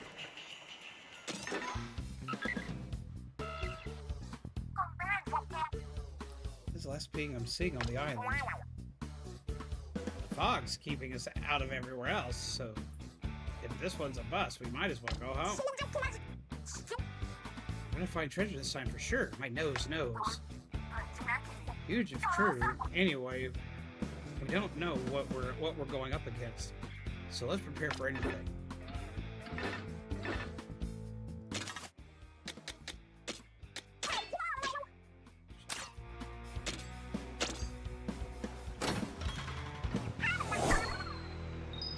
Man, now I want catfish. I haven't had catfish.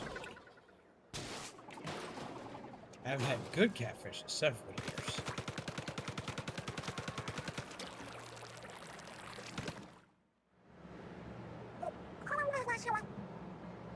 Huh, pretty foggy for some reason.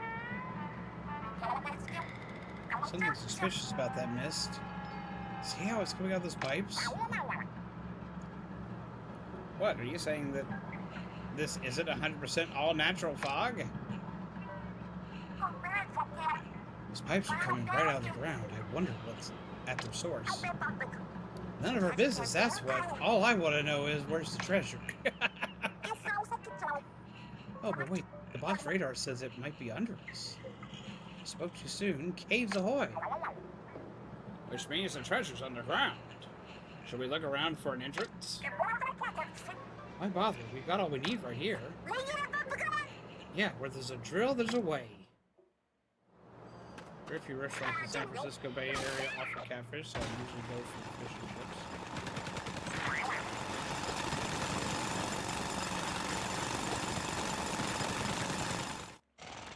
And away we go.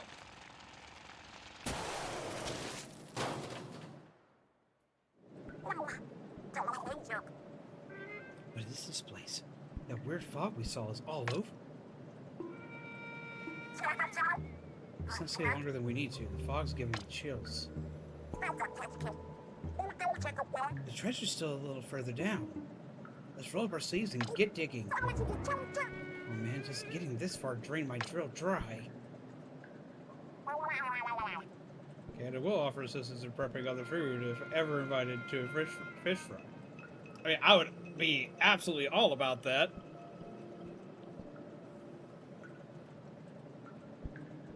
It's been ages since I've had a proper fish fry.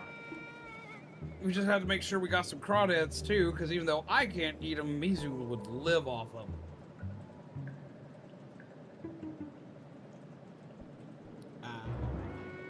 We could charge it back up if we had any power eggs, but...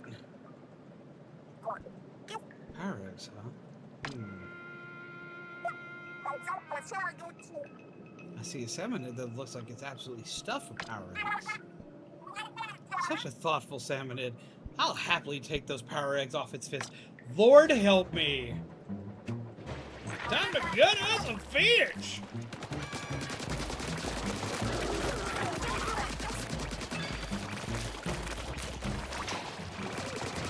Oh, that's a lot of fish! Whoop! Running! Little fish, big fish, little fish, big fish, whoop! Run away!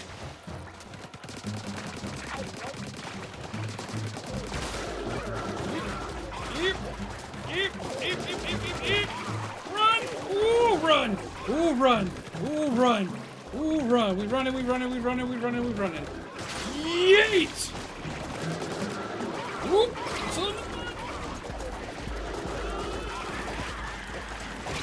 Ah! That little small fry was chasing her away. Jesus fucking Christ! Jesus, run! What the hell is this?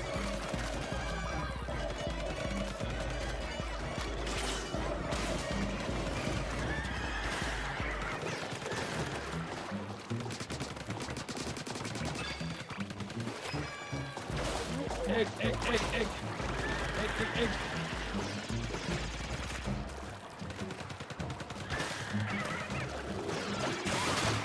Oh, thank God, in there. Running. 30 seconds? I have to do this in time?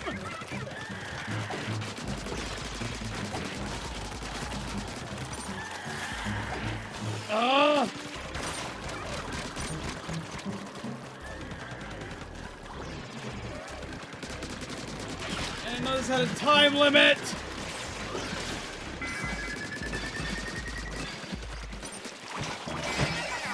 There we go.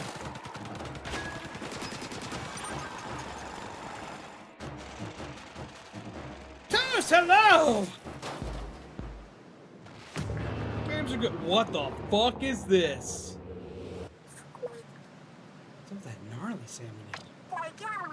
The treasure raider is pointing right at it. Then the salmonid's got our treasure. Fair enough. A duel for loot. This ought to be good.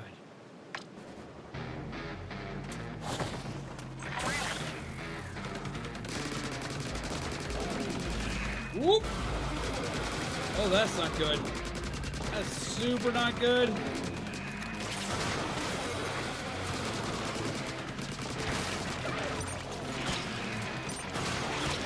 Ow.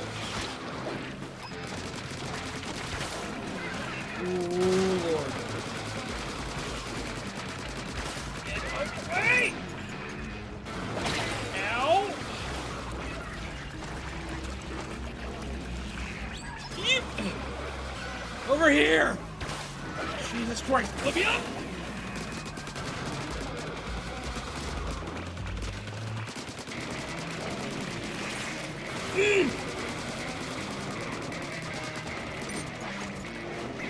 Up, suck! Oh, I'm dead. I'm so dead. I'm so dead. Run, run, away! Oh, I'm so dead. Over here. Oh, never mind. Sorry about that.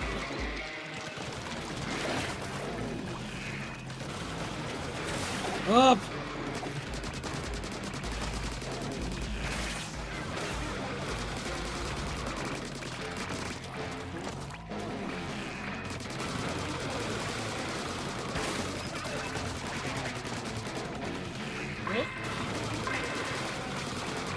This is not good. These dudes all around him are causing me so many problems.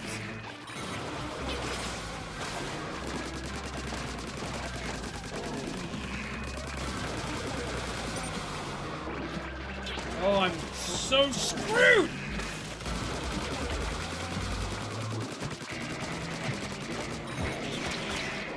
Ah!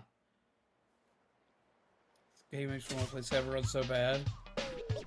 Oh! Servers are accidentally time traveling. My Wi-Fi is acting like it's potato powered for some reason. Ah! As much raiders before I leave on vacation. Ah! It definitely feels like playing Salmon Run. Plastic bag was once attached to the chest of a salivator. As part of a proud roll of bags, perforated for easy separation.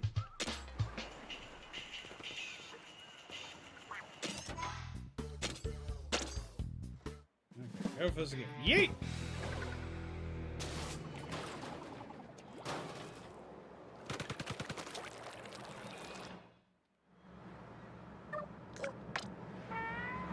Oh, I get to go through this stuff again, too. I don't like that. No skip button.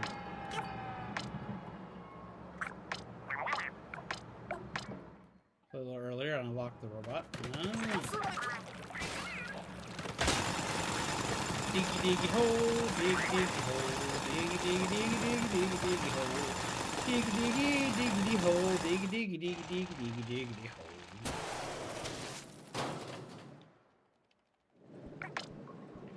All this dialogue again.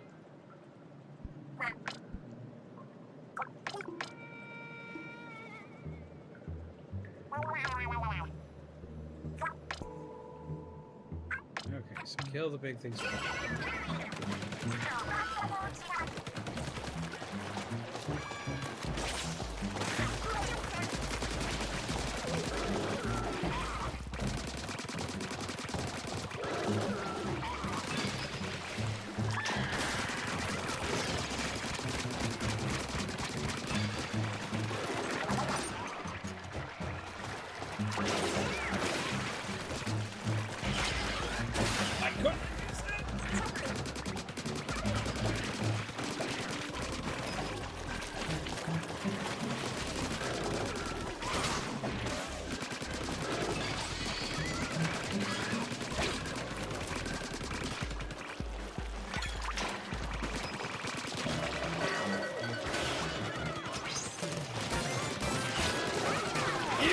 small fry got in my way.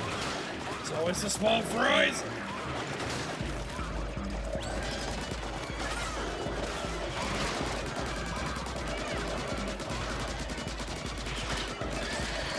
Hey.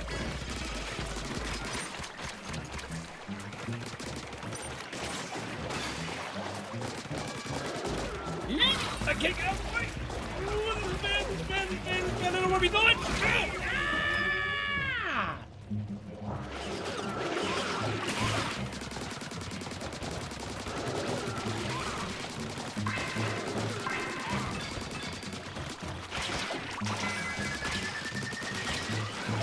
Oh!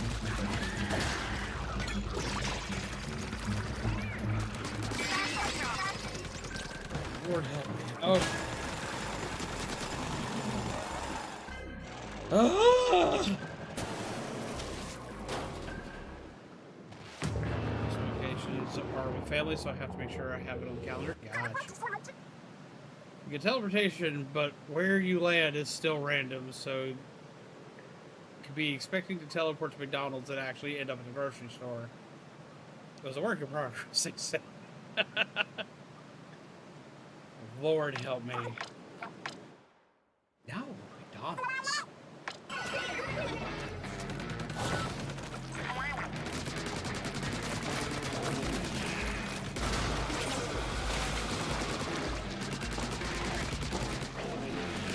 Run away.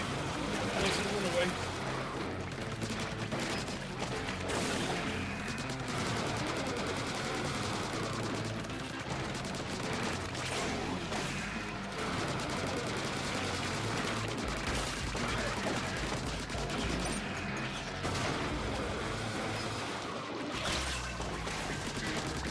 Ooh, he's angry.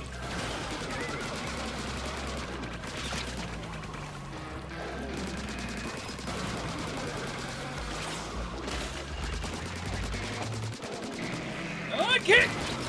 The little guy's got me stuck! Oh!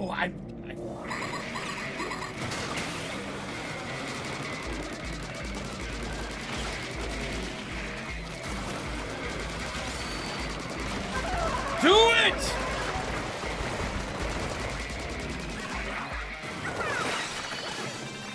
Thank you!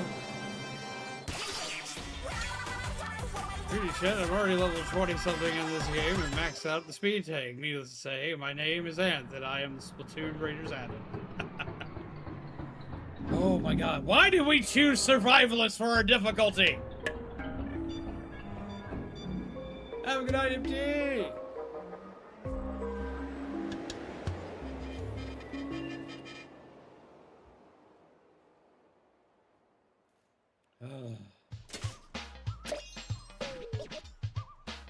Survivalist is the hardest difficulty.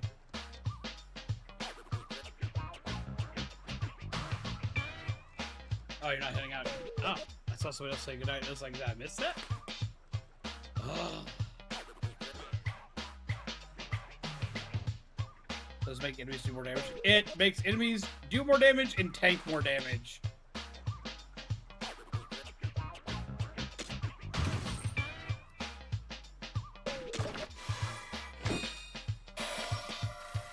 Two-fisted salmonid.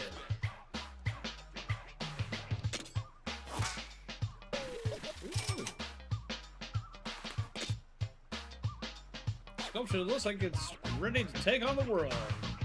What do you think it's fighting for? Good question. There's multiple small explosions after landing. Creates an explosion at the beginning of the jump. Increases the size of the explosion that happens with landing. Skill points acquired by leveling up from skill tomes, or from skill tomes that can be used to upgrade your tanks.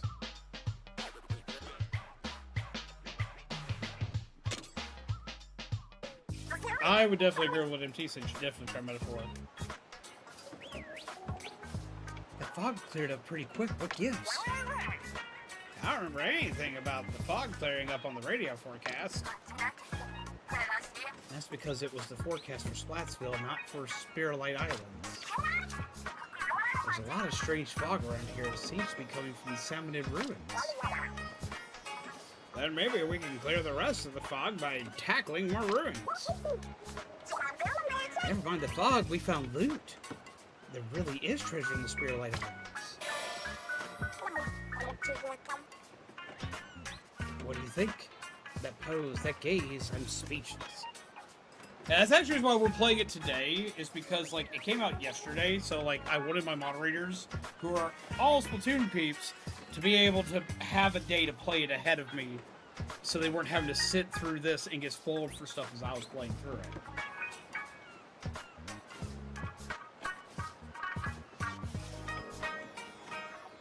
See, I would try it, but apparently Atlas hates Nintendo players, so I'd have to wait until they would play. I mean, you can play it on, like, you can play it on Steam.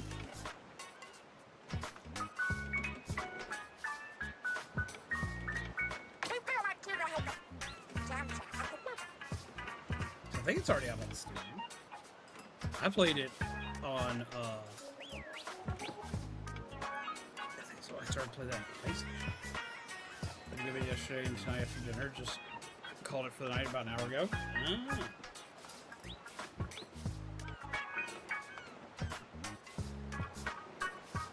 You'll probably make my laptop explode. Well, we don't want that. I don't hear about too many Salmonid relics on the market. I bet we could ask a fortune for collectors. I agree, it'll most likely fetch a decent amount, but not enough to pay off Splatfield's debts.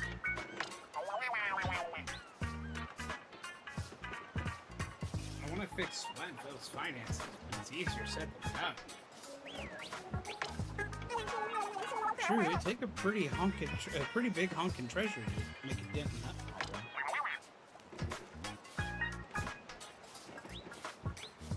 But hey, we got a small treasure at least. That's better than nothing, right? Alright, let's head back to Splatoon.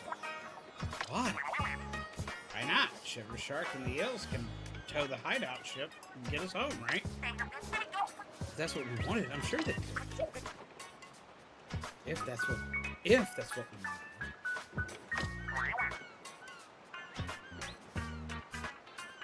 Is it not?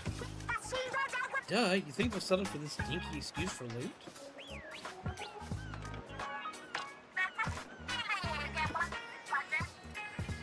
We'll go home, alright? Once we strip the Spirhalite Islands bare of treasure. Every last piece. Come on, mechanic. You want more too, right? Love that our character doesn't even nod. They're just here, man. It's like, well, I can't leave if the people with the ride aren't leaving, so I guess I'm stuck here. But yeah, no, I try to do that with a lot of games, especially if I know like every moderator at minimums when we playing it. I tried to give it a day or two. Because I learned this back with Pokemon. It wasn't with the moderators, it was with a lot of my viewers. I learned this back with Pokemon that if I started Pokemon on day one, a lot of players that are in the community wouldn't show up to streams because they didn't want to be spoiled on the game.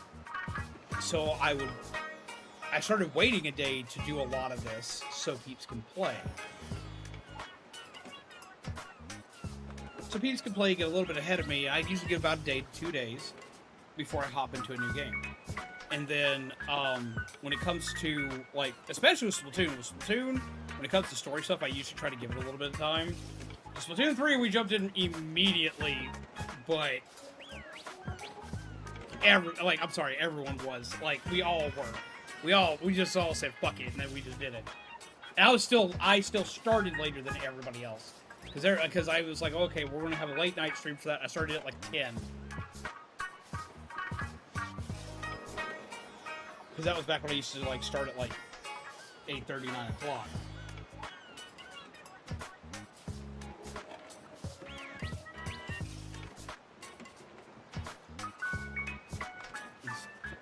That's why I don't show up to Delta streams for voice spoilers. I get that. Have a good night, Hawkeye! Can't forget about Pokemon because I remember having to weave for a little bit after winning Violet.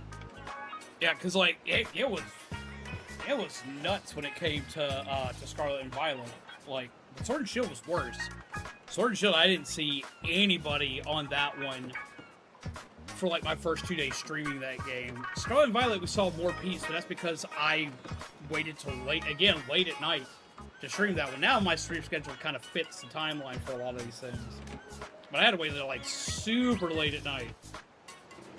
And I try to give it like at least an entire day if I know that all my mods are going to play. Like if I know that I'm not going to if I know that my mods are going to be like, yo man, this is torture. I have to sit here and watch you play it while we just got it too. Yeah, no, I usually try to give like a day's worth of time for my moderators to catch up to something if I know that something that all of my mods are going to play.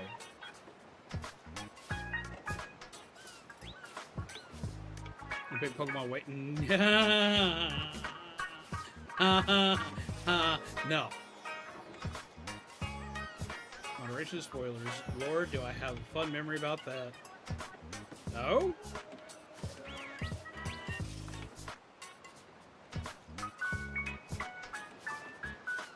But no, we're definitely going to win.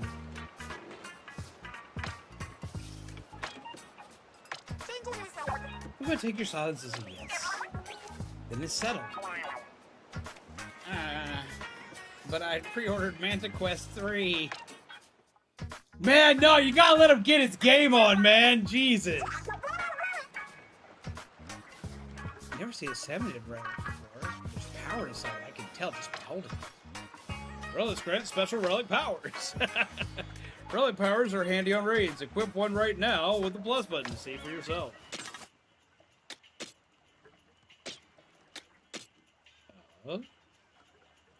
Mid-air jump. Ooh! You may patch special copies of new Pokemon games with 30%. No! No! No!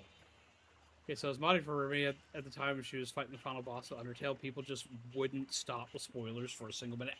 Ooh, Lord help me. And I tried to warn ahead on that. Because I was the reason why Remy played that game. I bought that game, or I donated for her to have that game. She really, really wanted to play it. She was like super hardcore wanting to play it. And a lot of people kept asking her if she was going to play it. And she was like, well, I don't know if I'm going to be able to play it. Da-da-da. I've got this, that, and the other. And like, so on and so forth. So I was like, fuck it. It's $20. I'll donate $20 for that game. Because I had it at the time. And she was super hyped to play it. But I had to give like a warning. It's like, you're going to need like strong mods on this one. Because they will. Because peeps want to come in and they want to tell you how to play. And they want to tell you how to play. And they want to spoil the game. And it was a lot worse for Undertale than it is for Deltarune.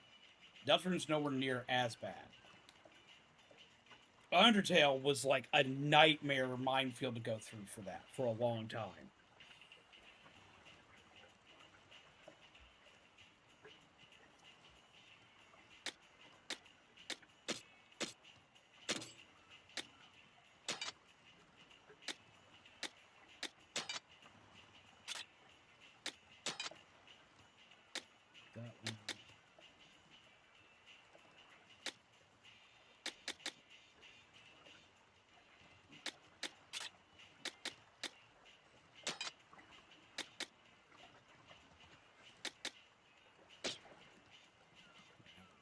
Deltarune, I think people learn to behave themselves. You want to know what it is? It's literally the fact that, okay, so this makes me feel old, but like Undertale is like, how old is Undertale now?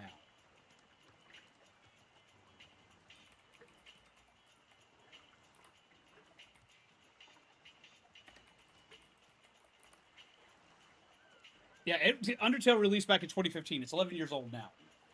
Or it's about to be 11 years old. Like it has been around for a hot minute. So a lot of its audience has grown up because you got to remember Undertale came out around the time of like the big YouTube boom, where everyone was playing games and whatever game got popular was the game that like everyone and their grandmother was playing, right?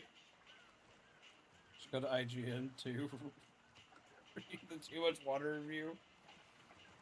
But yeah, no, so like a lot of the audience that has stuck around because like Undertale hasn't gained like a shit ton of new people. A lot of it's the diehard fans that have been around forever. Now, when it comes down, like, it still, don't get me wrong, it still gets new people. So does Deltarune. Like, they both get new people. The universe gets new people. But, like, it's not growing like it used to. A lot of the fandoms kind of, like, settled in its ways now. There are now, like, a lot of them have grown up. That's literally what it is. The game's been out for so long, they know how this kind of stuff works now. They know what makes streamers and players and streamers and content creators very upset when it comes to these games, because, like, and they're nowhere near as bad as they used to be. Like, if you're doing, like, the Snowgrave route now, right? You're doing Snowgrave route now. You Snowgrave route, everyone's like, oh, cool, Snowgrave route. We want to watch, like, all the fucked up shit that happens in this route. Back in the day, Markiplier got run off of the game because he was playing the game and he didn't understand, like, the mercy mechanic, all that. Yeah, it's his first time playing, first time ever touching it. And people are screaming at him because he's killed a few characters. He's playing it like a normal RPG. He's going in, he's smacking stuff, so on and so forth. And he's killing a lot of the things that he's running into. Now, he's not, like, trying to genocide it just yet. But, like, he's going through and he's just taking shit out. And people are losing their minds at him over this. To the point where he quit. Same thing happened with Jack and Deltarune. And, like, when you have, like, two of, like, the biggest gaming YouTubers, gaming content creators say, yo, fuck this, I don't want to do this anymore because I don't like how the fandom's treating me. The fandom has to learn and evolve with what to do. Jeff was an absolute legend last year in Chapter 4. He released a song called The Place Where It Rained as a callback to It's Raining Somewhere Else. Yeah!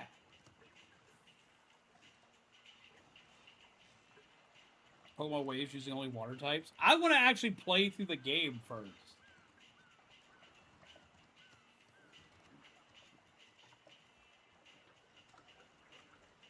Especially if it's like use only water. God. Using only water types wouldn't be hard because water types are the most, like, common Pokemon type in existence. But there's just not a lot of water types I like.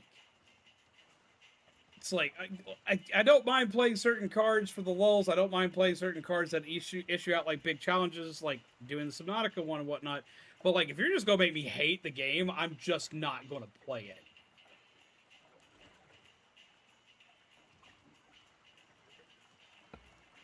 So no, I'm not going to make a card that's going to make me hate the game. Especially considering I like Ghost-type Pokemon. Oh, we have the clothes now. Let's see what other clothes look. Amiibo clothes. I need to find my... I gotta find my box of amiibos. I moved all my shit recently. Right where I can get you? Because if I do, we're going to input some amiibo clothes.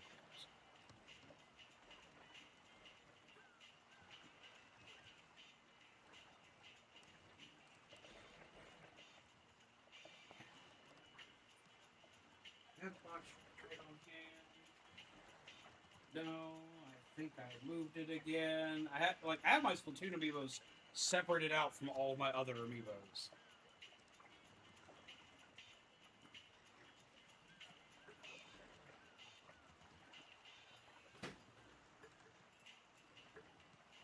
Yeah.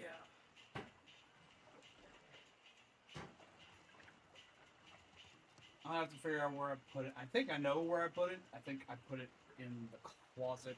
Just at the face till I just saw it. Yeah. What's that?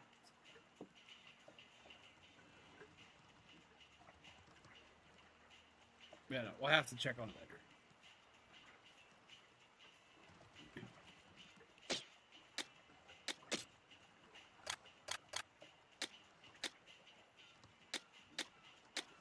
It looks like they give us a good chunk of outfits.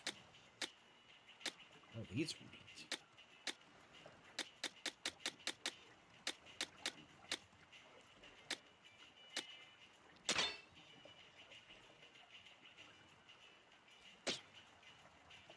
Oh, the GameStop I'm going to tomorrow has the Raiders amiibos because I think it has to be them specifically for a couple of the outfits. Well, yeah, they're always going to have ones that, like, are exclusive to whatever the game one is. And I sadly have not come across them yet.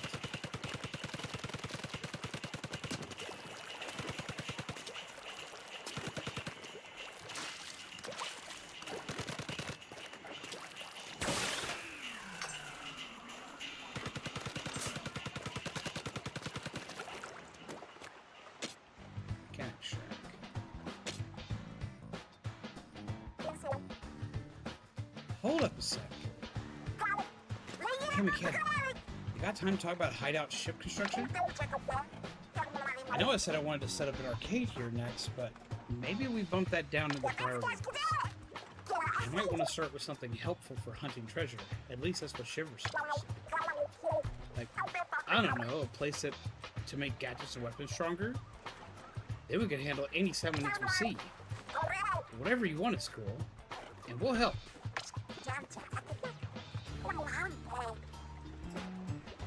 Oh yeah, feel free to turn the open space into a test range. We can stick some targets in there easy.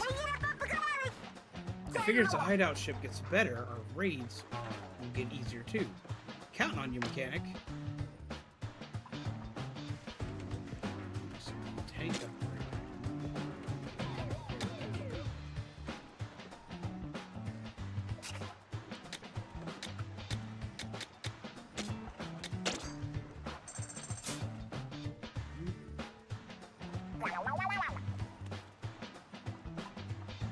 Workbench to upgrade your tanks? Leave it to us. How did we ever manage this? How did we ever manage this teensy-weensy table? It boggles the mind. We can at least set you up with one that doesn't wobble. All right, everyone, let's get cracking. I'm happy my home GameStop got in new Funkos, so I got Black Mask Crow. Hell yeah! I managed to acquire the last Zeo Ranger pop I needed the other day. I was very excited because the last one I was needing was yellow. So now I have all 6 of those. I don't grab lots of pops, but I grabbed the Power Ranger ones. I also got Ed from Ed and Ed. We did it! This one's way more stable. I'm sure it can handle 3 heavy tanks with ease. Give it a try later to see how it feels.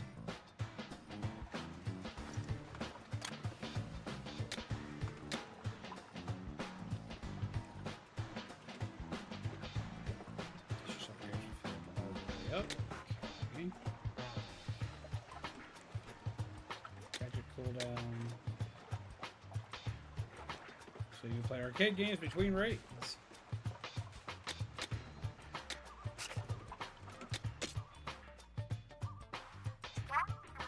Excuse me, but how goes it with the workbench?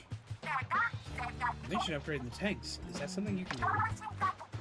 After all, we don't know who made the tanks or when. It'll take a certain level of skill to tinker. You need skill points to upgrade tanks. Skill points are gained by earning experience in raids and raising your level. There may be books on the Spirhalite Islands somewhere that can help you level up your skills.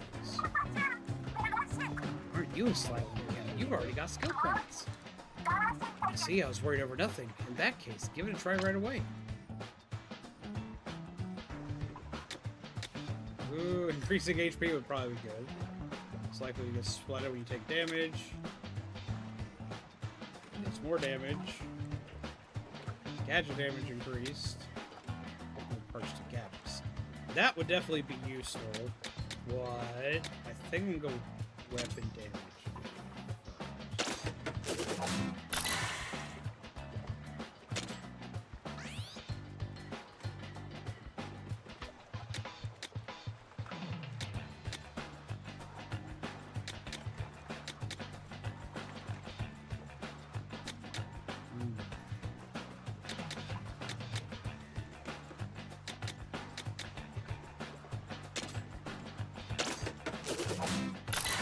Damage twice.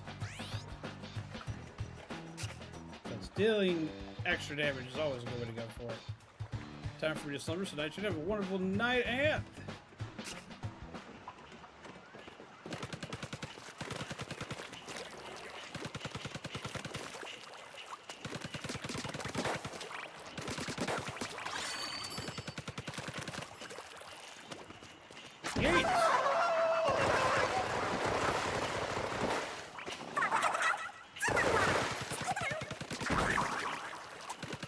that comes in handy.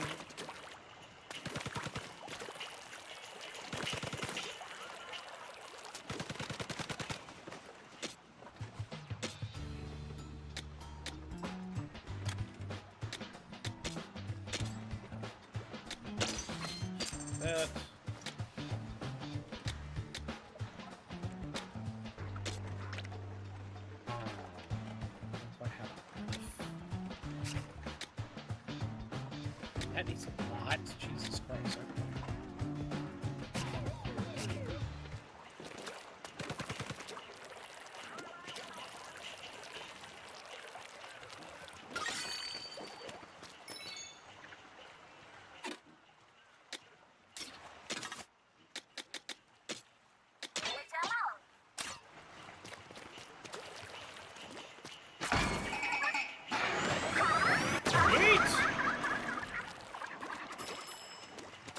I think I like Frye's the best so far.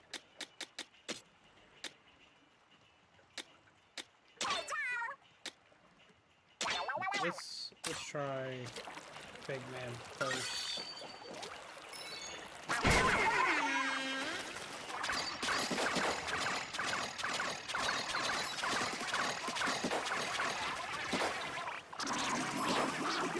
He just says rah, rah, rah, rah, rah.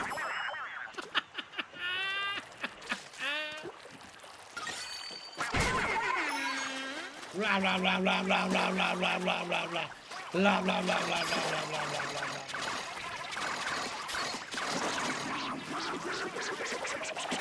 la. Nah. That's just silly.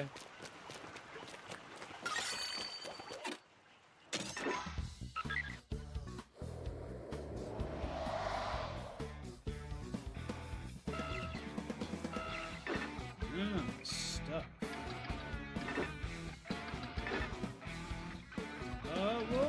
We'll go for this first. Yeet! Lord help me.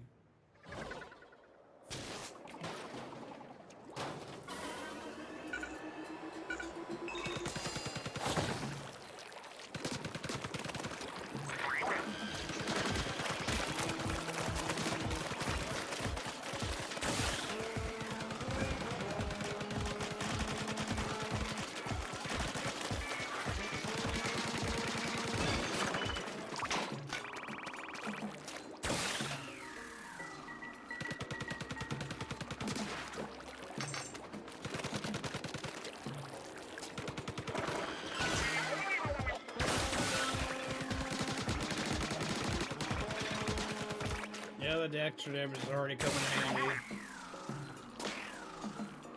I've got the extra damage.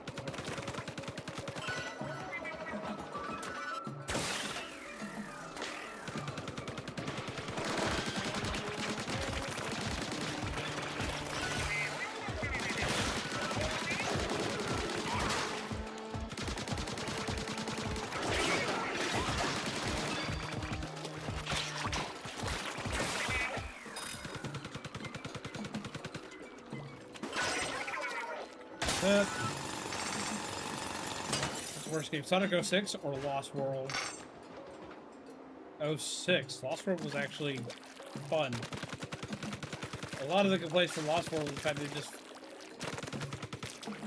Lost World wasn't anywhere near as glitchy as like 06. 06 was incomplete. Now, if you're asking between which one's worse, Boom or 06, Boom's the worst. But it made a hell of a cartoon.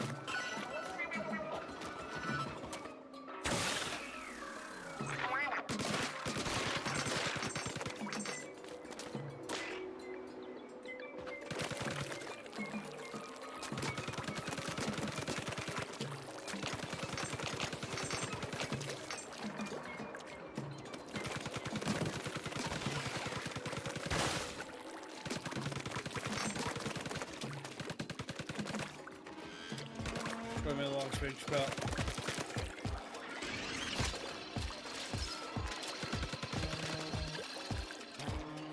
Why Lost World is bad. See, I wouldn't classify it as bad. I had fun with it. It was essentially, we have Mario Galaxy at home.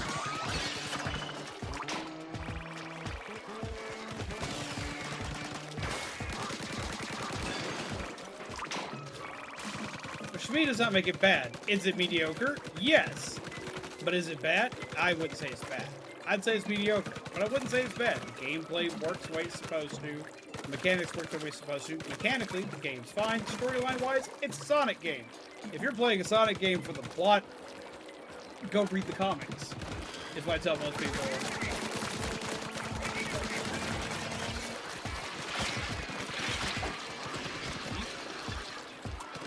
Nope, not playing with you on a tiny, tiny spot.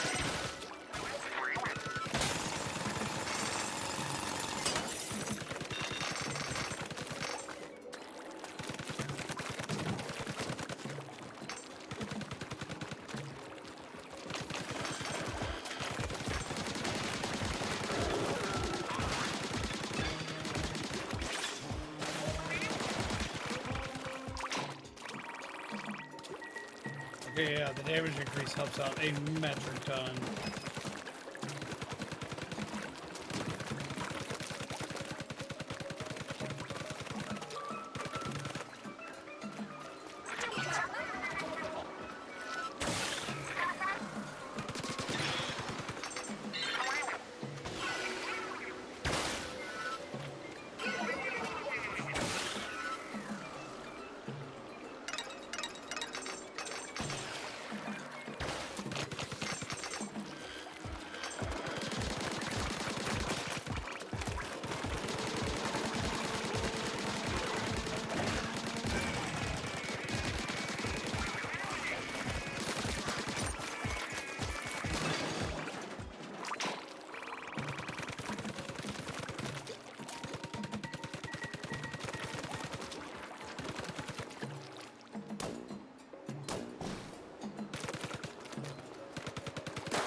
It's weird because it kind of looks like a Crash Bandicoot game as far as like location.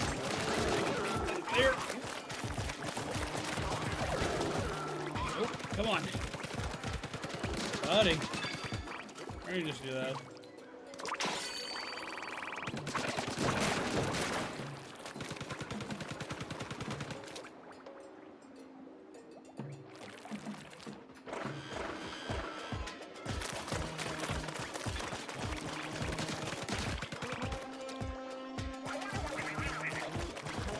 Chunky buddy, there we go.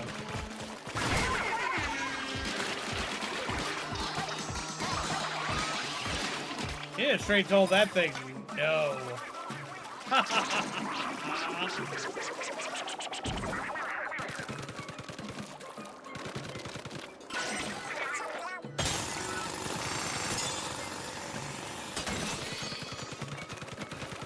Something.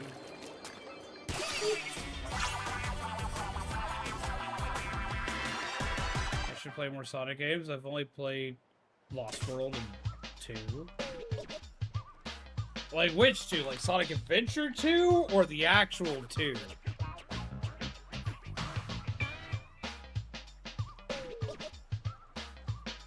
Because you got Sonic 1, 2, 3, Sonic and Knuckles, Sonic Mania. Those are the ones that take place, like, in chronological order. Then you've got some spin-off games, which you can skip for the most part, like Sonic Spinballs, Sonic Mean Beam, or not Robotic Beam Machine, stuff like that. You've got Sonic Adventure 1, Sonic Adventure 2, Sonic Adventure 2 Battle, which is the GameCube version. You've got Sonic DX, which is just Sonic Adventure 1 redone. Then you've got Sonic 06, which was not great. We got Sonic Colors, which was phenomenal. You got Sonic Heroes, which is a lot of fun. I don't think it's as good as everyone likes to say it is, but it is still fun. I think Lost World's better than Sonic Heroes, so in my personal opinion. If Anthony's still here, he'd probably be yelling at me. We have Shadow the Hedgehog, which I had fun with. It's not great. It's not Sonic 06 bad, but it's still not great.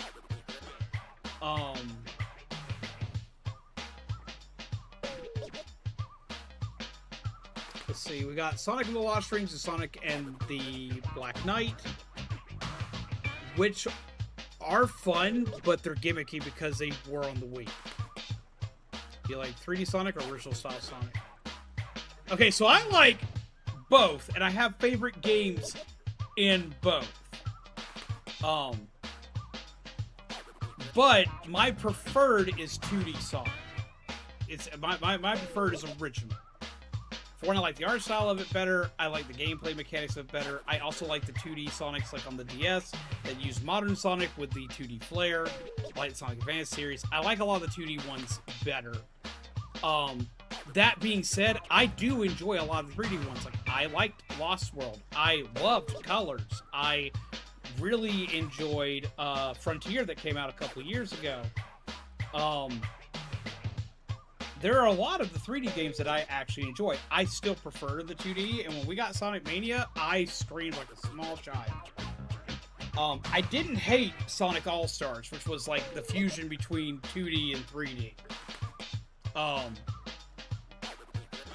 I think that Sonic Generations handled its 2D sections better than All-Stars did, but I did still like All-Stars.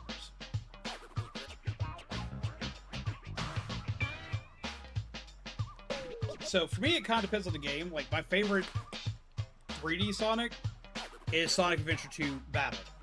Specifically Battle, the GameCube version. Is it a great game? Absolutely not. Everyone loves it because of nostalgia, and they love the Chow Garden. They love it because of Chow Garden. That's what it is. I still thoroughly enjoy it for what it is. The best 3D Sonic game is probably going to be Generations X Shadow.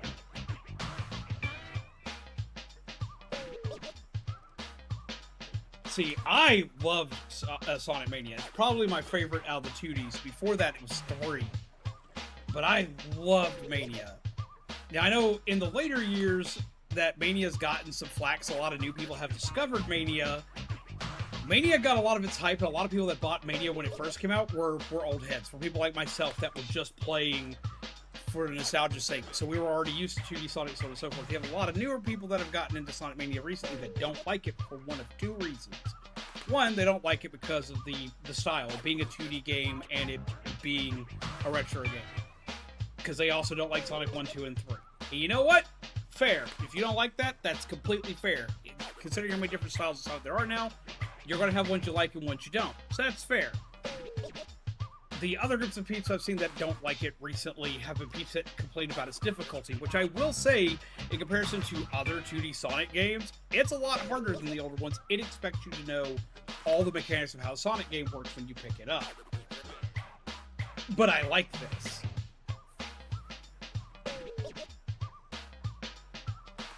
I was so hyped for Sonic Mania, I bought its Collector's Edition. I don't buy a lot of Collector's Editions, but I bought its Collector's Edition. Which upset me that it only had a digital code. As soon as I got a physical copy, I bought that shit again. Like, Sonic Mania, I like so much that I can sadly say I'm part of the problem. I own the PS4 version of it. I own it on... I think I own it. Yeah, I own it on Steam. I own it on PS4. I own it... both physically and digitally on the Switch. Heading off, have a good night, and take care. Have a wonderful night, dude. It's also one of the earliest games I streamed on my channel. Like, I streamed that back when I didn't have an audience. Back when I was only streaming for a couple of my friends. I streamed the entirety of Sonic Mania.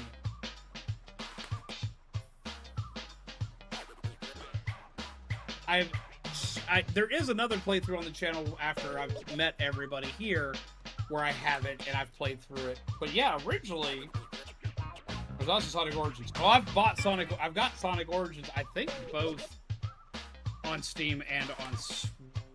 I think I was gifted it on... I was gifted that one on Steam. I think I was gifted that one. Double check. Check on my games. Yeah, I was given... I think I was given Origins by... It was either Dude and Kami or it was Ant. Because they went through a while trying to help me, like, acquire the rest of the Sonic games I didn't own. which I think I'm only missing a couple now on Steam, because I have like almost a complete library on Steam now for Sonic. And then I bought it on Switch so I could play it portably. Let me see. What am I missing? I don't think I'm missing. Wait, no.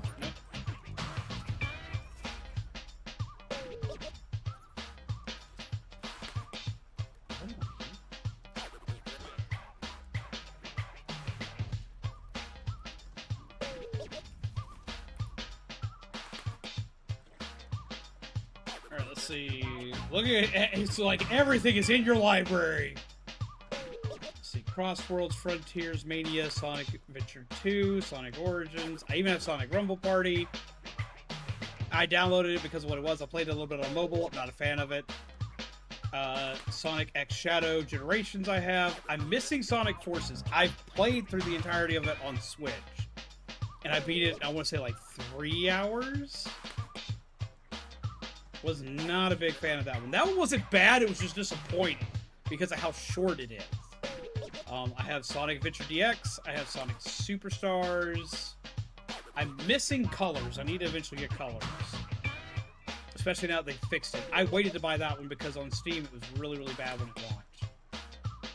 It was very glitchy when it launched, so they finally fixed it.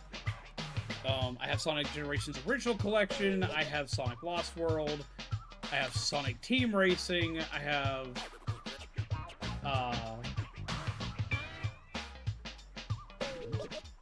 Sonic Adventure 2 Battle, and I think that's all. Nope, I'm missing All-Stars Racing. I have Racing Transformer, I'm missing All-Stars Racing. And Sonic 4 Chapter 1 and 2 I don't have. So let's see. So I'm missing the original Sonic Racing game. I'm missing Sonic the Hedgehog 4 episodes 1 and 2, which I didn't really care about. A lot of people treat them like they don't exist. And I'm missing Sonic Colors. And that's all I'm missing in my library for Sonic to have. And Sonic Frontiers. And that's all I'm missing in my library to own every Sonic game that's out on Steam.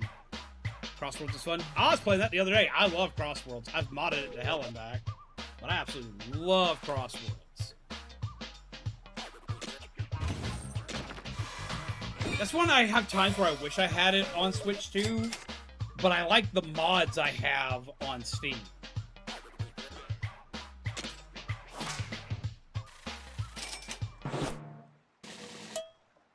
Dude, you're survival. Presumably an elevated candle receptacle. Though damaged, material and sheen make it obvious that it was masterfully crafted. That's really fancy for something for a sound. Damage surge. After using this gadget, weapon damage increases for 5 seconds.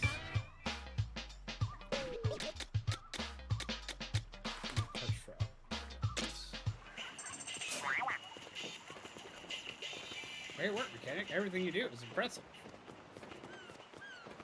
I appreciate that. Wait, what?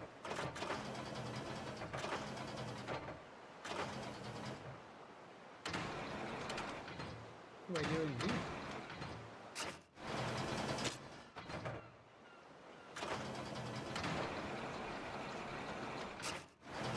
Ah, I gotta hit the right button here.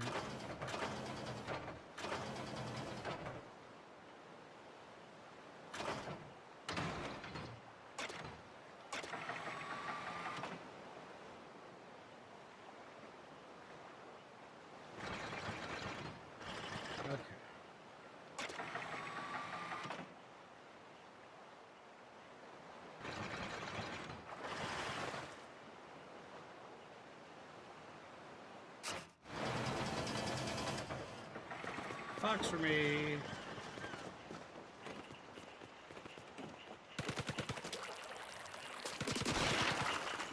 Ooh, okay.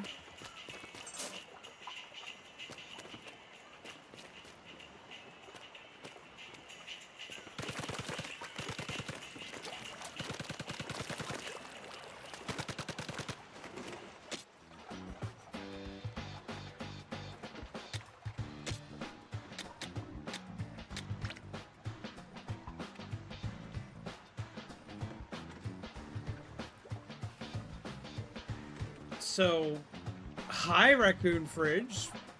Thanks for properly introducing yourself before asking my audience to just kind of yeet and disappear. Nice to meet you. It's a pleasure. I'm glad you're excited for the game, but please be a little more mindful. That does count as self-promo in the chat. Self-promo for playing games, but it's still self-promo. Please be mindful.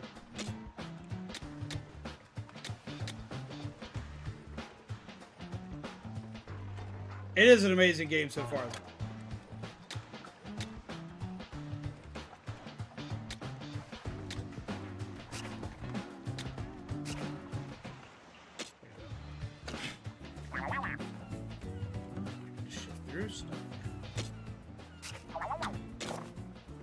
Here. Splatline Islands are in an uproar over the appearance of mysterious islands due to a seismic shift. Some think these are the fabled Spirhalite Islands said to have sunk into the sea long ago. Investigation plans include the dispatching of a survey team just as soon as the team leader returns from vacation. Splatfield plunges into debt, surpassing 60 billion G. The festival and massive donations briefly boosted the economy, but is once again in trouble. Excitement over the surplus may have prematurely loosened purse strings. I spent way more time than I should just grabbing box after box and stacking them on the deck of the ship. I may love the fishing claw minigames a little too much. All Salmonids who claim this area as their territory seem to carry massive power eggs with them at all times. Perhaps it's some sort of badge of honor and indication of their strength.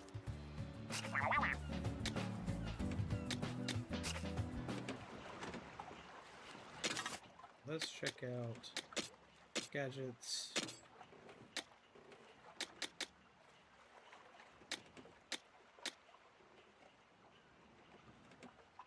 I'm gonna keep it as it is. Ink consumed by weapons reduced by 10%. While using a weapon, the area at your feet is inked. We'll use it.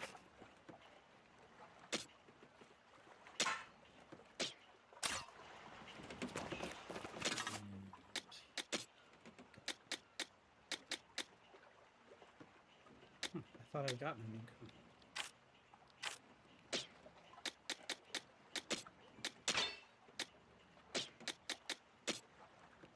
Okay, so the gun isn't affected by my technique. Let's go back to the speed.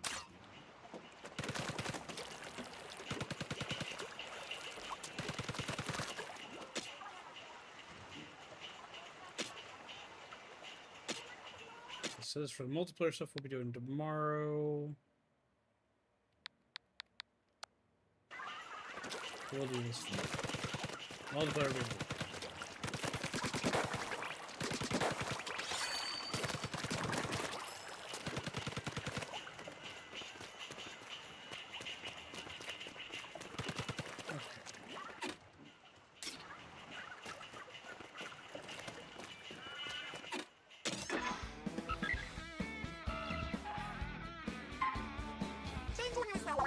Compass was picked up as active all of a sudden. It's not pointing at anything in particular. Should probably check out whatever's in that direction anyway. The HUD is on. By the power of Yeet!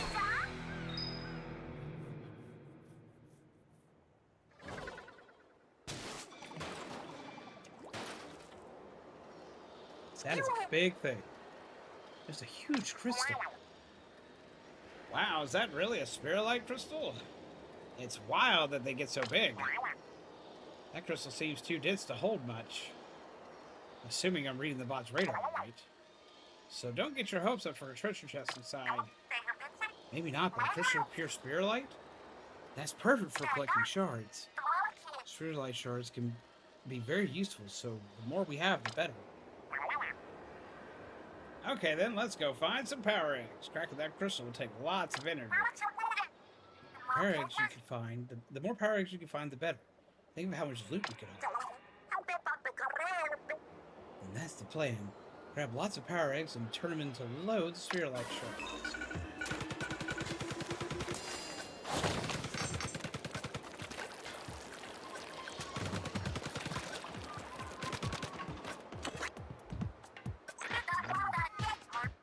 Your crystals all over.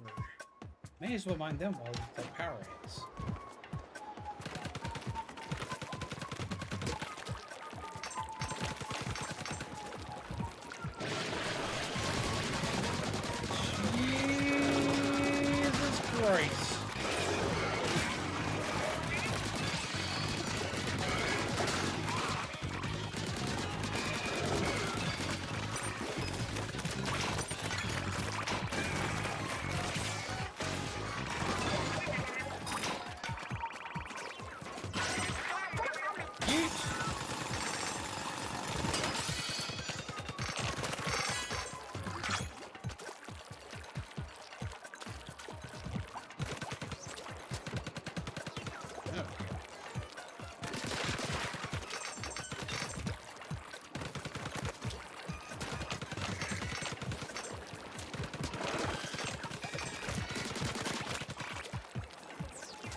Oh, that's a big boy.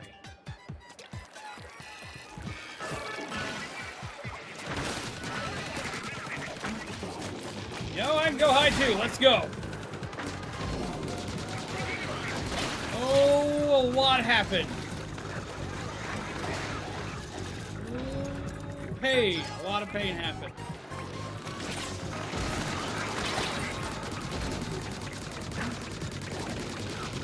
Ow.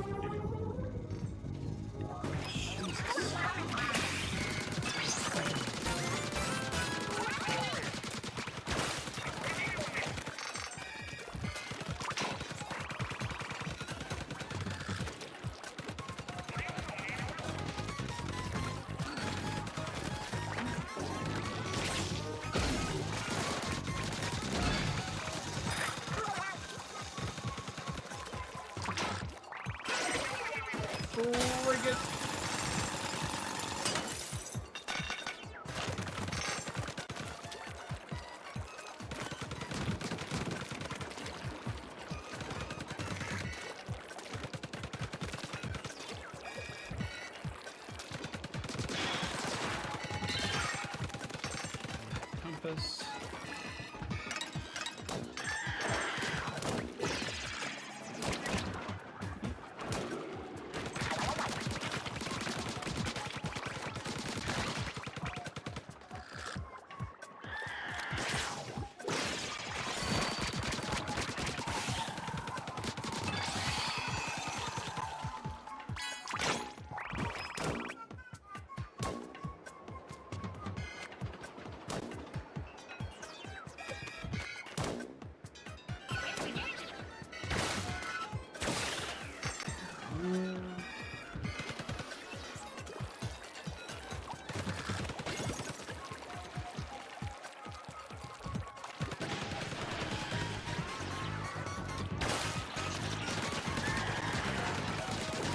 Do this.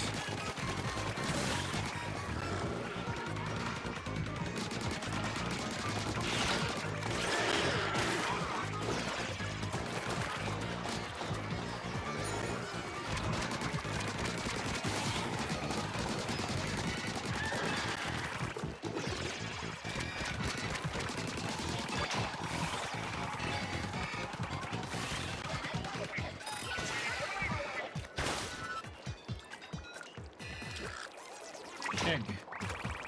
Egg. Gonna be off now, hungry, and plan to play another game soon. Have a wonderful night, Aubrey. Thank you for popping in. If you want to play with us tomorrow, we will be doing multiplayer tomorrow.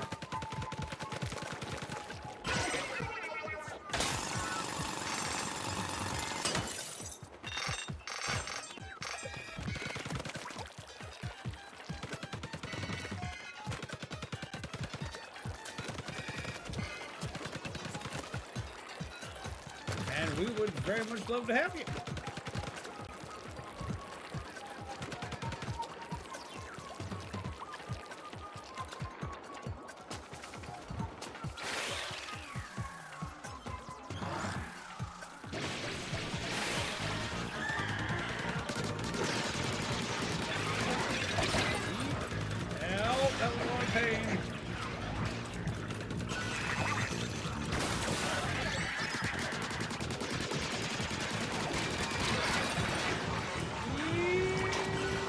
Ow, he ran me over!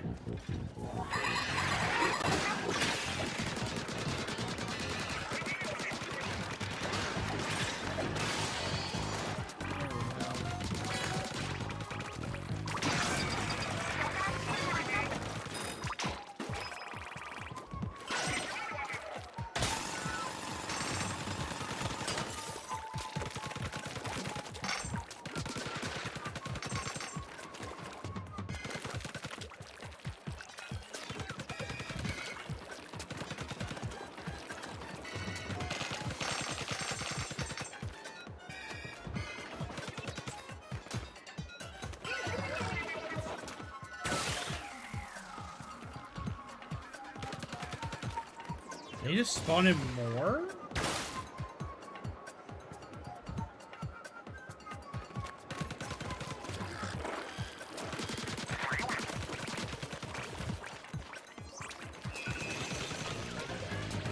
Oh, they regenerate.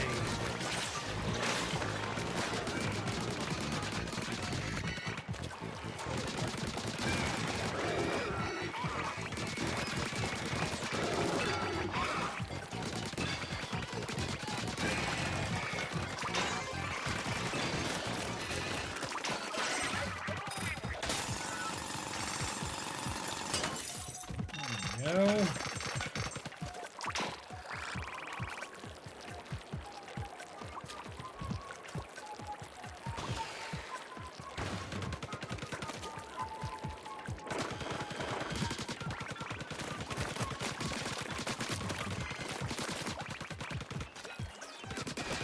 That's what I thought that was that I saw over there. I don't like the fact that that's what I see.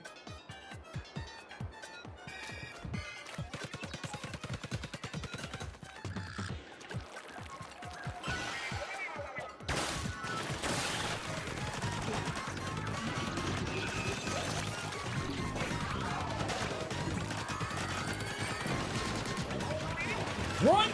Ooh, we running.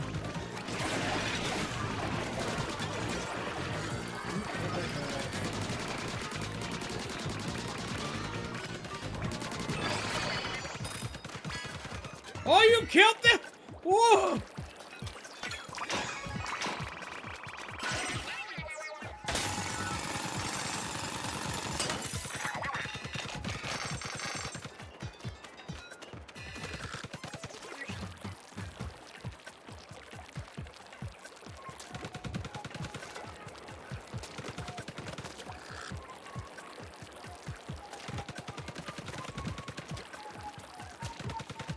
We got like 4,000.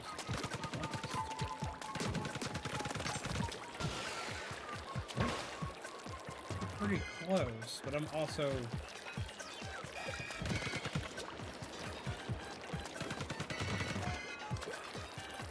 hurting right now.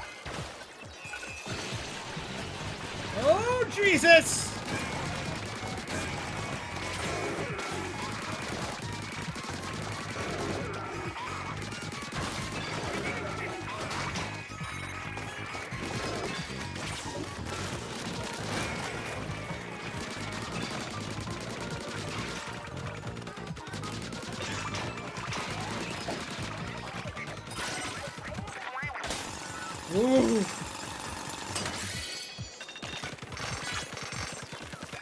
So close we might as well. Famous last words I know.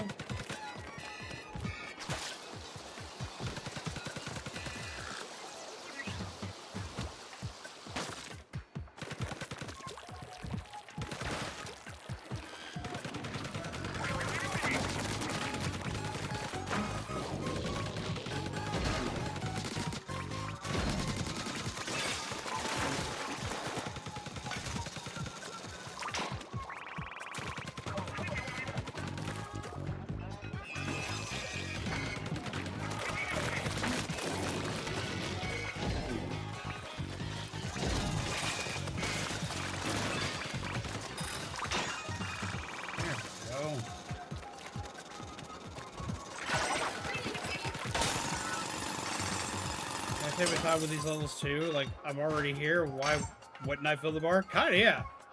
I'm summon. No, do not summon 30 boss Salmonids. Why would you do that?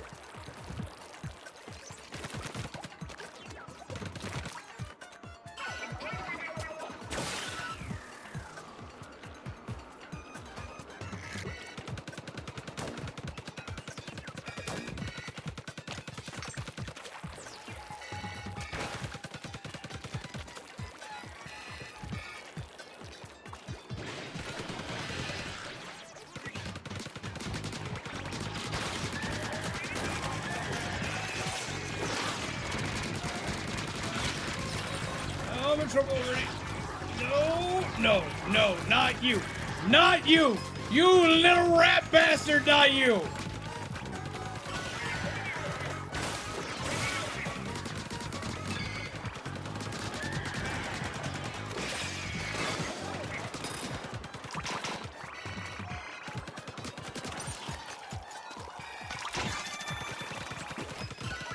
There we go.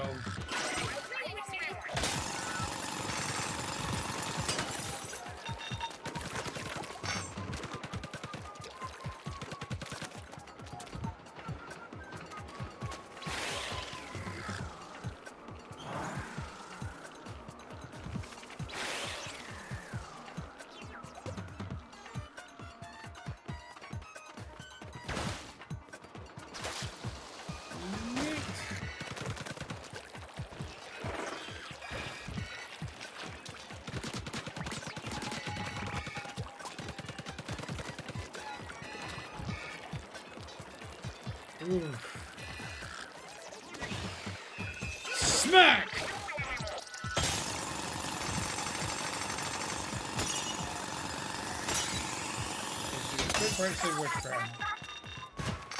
No, I was on a surfboard.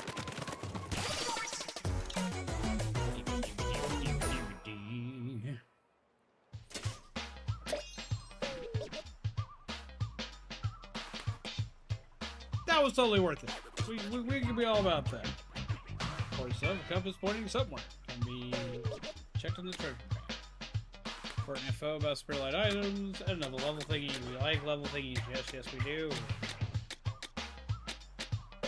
Insert into Spirhalite.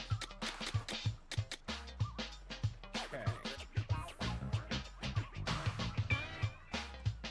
So apparently the Pokemon original introduction to the West from E3 1998 was found and archived. Oh? Send me that later.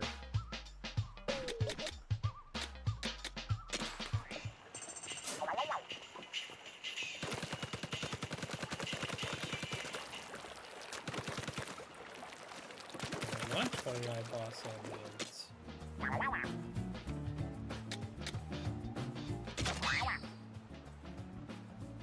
Something kind of unusual about the Salmonids on the Spirhalite Islands, huh? Okay, Tong Chum. They wield their tongs proudly. They march toward their target and attack with tongs. You got to reach for those tongs, so be sure to keep your distance when fighting them. Like basic chums, they are easily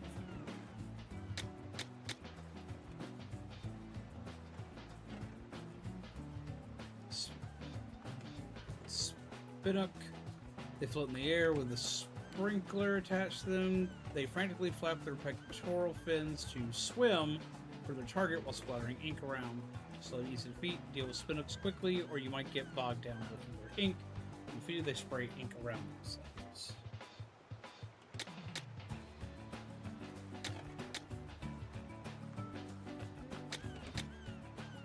I read about how the skillfully maneuver vehicles that have excellent turning and shields on the front. They charge toward their target while protecting their body with a shield. Repeat attacks will break your shield, and then it will stop moving. Once it stops moving, get behind it and attack the pilot. If you have any attacks that go through shields, you can defeat them without getting behind them. The stingers, God, I still hate these. These tall salmonids stand 7 pots high. They spray powerful ink at their targets that pierces through obstacles even from a distance. You can defeat them by having them fall onto the bottom stove when you've destroyed all the pots. A big burst from a weapon or gadget can destroy all the pots at once. They will always target you from a distance. You should defeat them quickly when you spot them. Their bodies are large and covered in hard scales. They inflate bombs above their heads and throw them at their targets. While steelheads are building up energy in their bombs, attack the bombs. When defeated, steelheads explode, dealing heavy damage to nearby salmonids. It takes time, but you can defeat them by continuously attacking their hard bodies. It wants to be a big shot, sorry. Armed with a cannonball, it hops around on the bouncy materials strapped beneath it. It slams the cannonball into the ground, generating shockwaves. Avoid the shockwaves by jumping over them. It's easier to land attacks while the cannonball attack is winding up, so try to attack aggressively during the wind-up period. Defeating it generates a shockwave that damages surrounding salmonids. Thick cut salty tongue. A giant salty tongue that has reached peak lung capacity through Spirhalite. After attracting its neck, it does not bite, but instead fires a sonic laser that in a straight line using its loud voice. It has very high health, so attack it patiently. The thick sonic laser is powerful and can deal massive damage upon impact. It doesn't have much range of motion in its neck, so quick movement can help you dodge its attacks.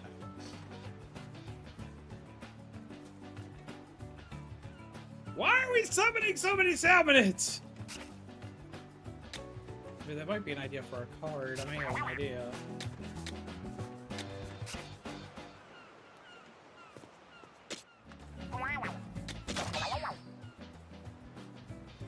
Maybe I got a reward. Badges savvy young people are repurposing turf war gear and making it part of their own unique street styles. The thinking seems to be more gear, more respect.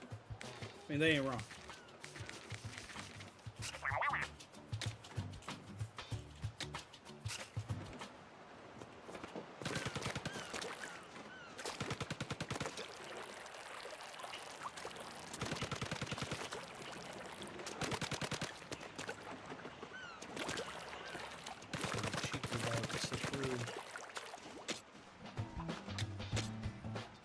Tank. So upgrading the damage has helped out a lot so far.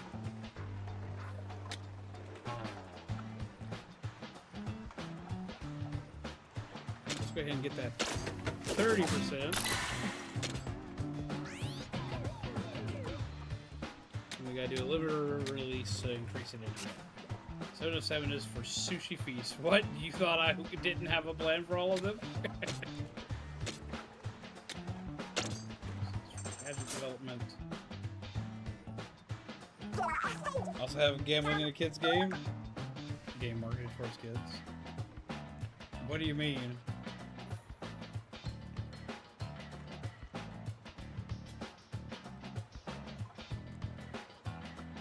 Are you saying the other Splatoon has? Well, it does have the. You're right. It does have the gotcha machine.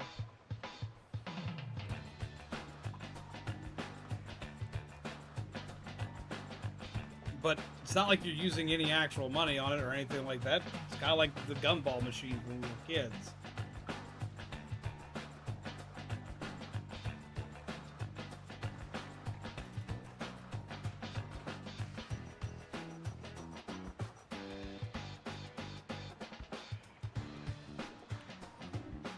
But no, so far there's not a gacha system in this. And I don't really like calling the other one really gambling because, like, none of it affects anything in the game. Like, at all. Other than you can occasionally get chunks in it. But you can also just very easily earn on your own. So you can spend hours and not get what you want.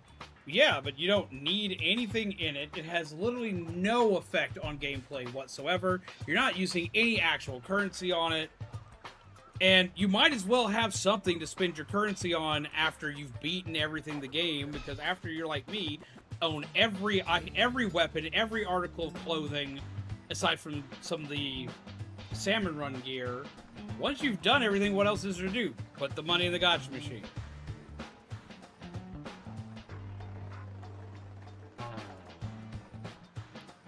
I mean, hell, you can literally spend hours not getting what you want because items just don't show up in the shop. You can spend hours not getting what you want because all you do is lose all day. And what you wanted was a win. Like, you can go so deep with the not get what you want type deal. It's not a, like, usually gacha things are predatory mechanic. They absolutely are. And they're absolutely, like, hardcore gambling, this, that, and the other. But this is just a little gacha machine. Similar to what you can, like, you can go to a store that has a gacha machine. Like, there's tons of stores around here that actually have, like, little gashapon toy dispensers and whatnot. And you can put quarter after quarter after quarter after quarter after quarter after quarter. Well, actually, it's like, I think these are $1. There's dollar after dollar after dollar in it and not get what you want out of it. But it's literally, like, just a little cranky machine, get the thing, hopefully get a toy.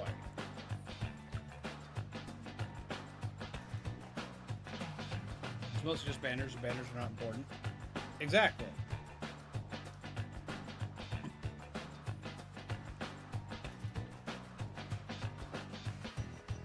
It's like, if you want to go that route, you play RuneScape. You play RuneScape, and you have to farm for material. You have to farm for rare items. You have to farm for rare material, right? You play MMOs in general. You have to go fight a boss and hope it drops the right thing, right? What if you spend hours prepping to fight a boss, go fight the boss, and then don't get anything? You have to build a farm in a lot of these cases to guarantee you get enough of the material that you need. Is that not just gambling in the same fashion? You're still doing the same thing. You can waste hours not getting enough material you need, or not getting the item type that you need, or not getting the rare piece of material that something needs to drop. I mean, I play Monster Hunter. In Monster Hunter, you could hunt the same monster 40 times and not get its rare drop. It's got a rare for it to not happen in 40 times, but I have had it happen.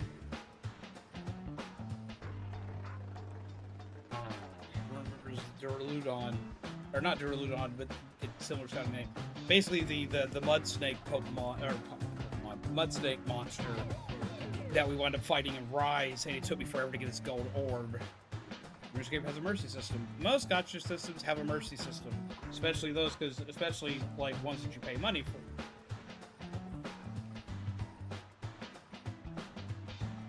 Like, if you got a problem with it, just don't use it. I'm trying to figure out what the problem is with that one in particular. It's not like a loot box. It's not like something that's like, oh, you must spend money to get this. Like, the items never come out of circulation in the gacha machine either. Like, you can get every item in it, except for, like, the gold banners. They change per season, but they just rotate the same gold banners every season. That's it.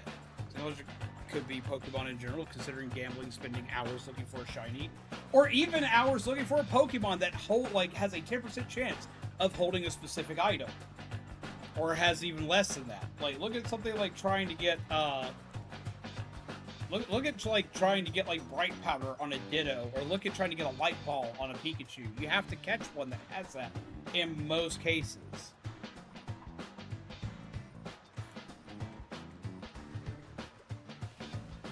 Is your name pronounced Tazia? If I mispronounce it, please correct me. How do you do? Welcome. Hope you're doing well.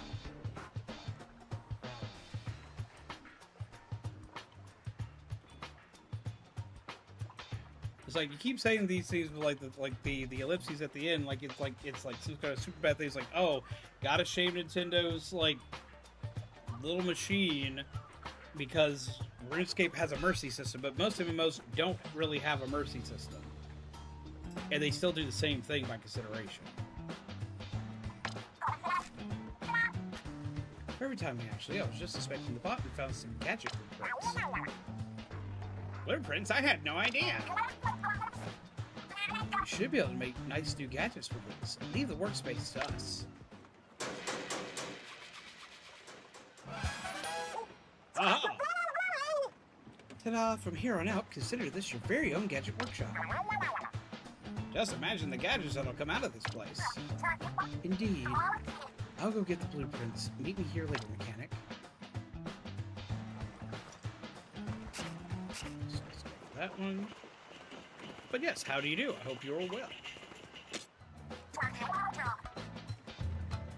Hi there, it's another great day for a treasure hunt. You're developing a new gadget, right? The blueprints from the bot are here, so go ahead and use them. It takes materials to make gadgets, but all you need is whatever Salmonids drop and Spirhalite shards. Gadgets have to be fed into specific tanks, so be sure what you're making is compatible for the shard.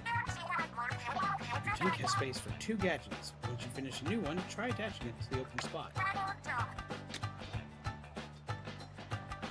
Ooh.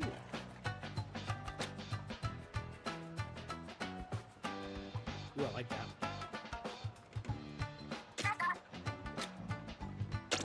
Let's develop that. Can't wait to see the gadget you're cooking up.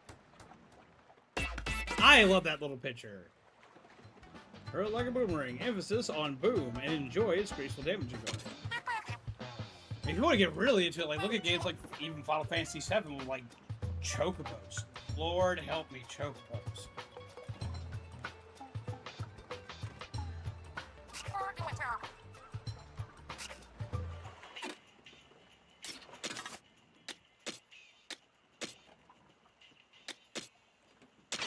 Whip.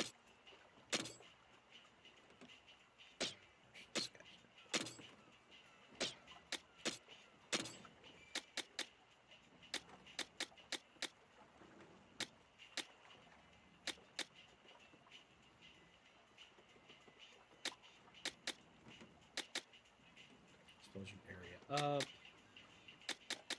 We'll wait to change any of these things out until after we've gotten.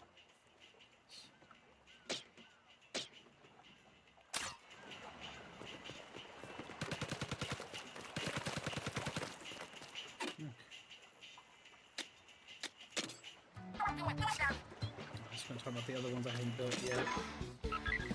We really want to get into it. Look outside of games at trading cards, blind boxes. Instead of even enjoying both of those things. Oh yeah, I've been saying that trading cards are gambling for years. Because you literally have no idea what you're going to get when you buy a booster pack. It's the reason why, like, it astounds me, like, Pokemon scalpers. Because, like, you get Pokemon scalpers, and, like, they'll charge, like, hundreds of dollars for a booster pack. The booster pack is then only worth something if you keep it sealed. Because the second you open it, if you don't pull that rare pull, like, think of, like, what's... Tag team. Think of tag team. Tag team, like, the big pull for tag team is the Latios and Latios. It's the only thing that's really worth more than the price of the booster pack. Like, they have it and, like, Gengar and Mimikyu. I think those are, like, the only ones that are actually worth more than what the price of the booster pack currently costs. If you open it and you pull a base rare card that's worth $1, you're out so much money. Lord help me. Someone who wants to build a deck, you would have to be lucky to pull cards that would work well together. Okay, so like, I have my way around that for building a deck because I play Pokemon. When it comes to playing Pokemon, I tell anybody who wants to build a deck for Pokemon, don't buy packs, buy singles. Because as long as you're not trying to get the prettiest version of a card, like if you're not trying to get like the alt art or like the illustration rare or whatever the hell it is else, as long as you're not trying to do that, you can build a deck for Pokemon right now. Like, the top 2 decks for Pokemon are $35 and $25 respectively. And that's like going in having 0 cards. Just buying the entire deck outright. As long as you get it at base rarity, you can have the entire deck for that much. Like the Latias Latios card from that set. I don't feel like selling a kidney for it. Yeah. So yeah, when it comes to building a deck, at least building a deck's a lot easier than like trying to pull it from packs. But if you're wanting to like get like the rarest version of the card, a lot of people will try to buy packs to open it, because one, they want the feeling of opening it. But for two, they're hoping to God they buy that pack, and that pack gives them the card that's worth that pack. Because it's still cheaper than buying the card outright, because the raw version of that card is still more expensive than the pack. But then if you want the card to be like at its maximum value, you gotta buy the pack, hopefully pull the card, get the card, then ship it off for grading, and pray it gets a 10. As a kid playing with their friends on the playground, probably isn't going to have access to that. This is true. This is, well, I mean, okay. So, like, I actually can counter-argue that again. The reason why I can is because, there's a shop that I go to play Pokemon. I also go there for buying most of the cards I need for my decks. You fight a lot of adults, but occasionally you want to fight a kid, depending on if like there's enough people for the division or not. If the divisions are able to be divided up, they divide the divisions up. That's all you need. But the kids there will buy singles. The kids know to buy singles. Like, they just know, because, like, it's cheaper. Like, if you want an EX, like, if you want a Mega Sharpedo EX, you go to that shop, it's $1.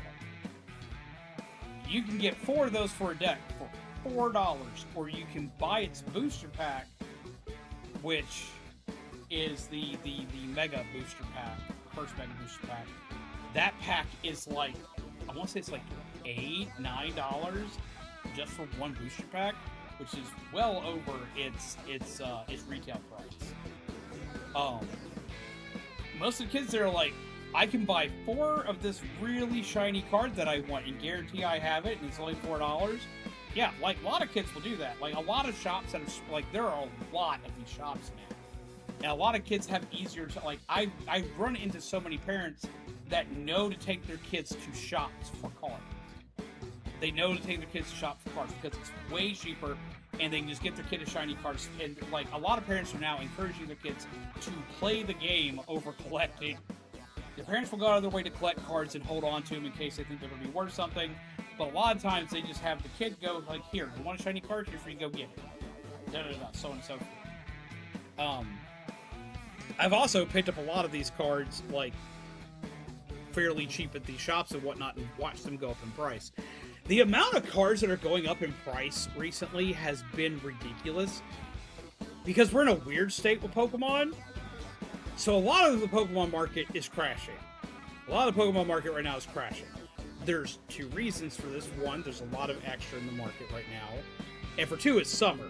The market always crashes in summer. But you have a lot of people that are newer to it that are freaking out over. But at the same time, you also have a lot of stuff that's like jumping up in price. Another reason why though, like, it's currently crashing, because like the new set, which is Pitch Black, which is the set that I'm currently building decks out of, it's plummeted in its value, which I appreciate because it means I can find the packs in places. There are 2 reasons why this is happening. 1, because the player market hasn't hyper boosted up the pack, because there's not a ton of stuff that people are hunting out of it other than Darkrai and any of the hide and sneak cards, and the hide and sneak cards are common, so they're super easy to trade into. And the full arts are like hit and miss with it. Some of them are like people absolutely want, other ones people don't really care about. But there's also the fact they announced the 30th anniversary set, and a lot of people have found ways to get it way earlier than they should have been able to, and are already selling it for exorbitant prices. Which, for people that are hardcore collectors, the 30th anniversary packs are the ones that have the prettiest cards in them right now.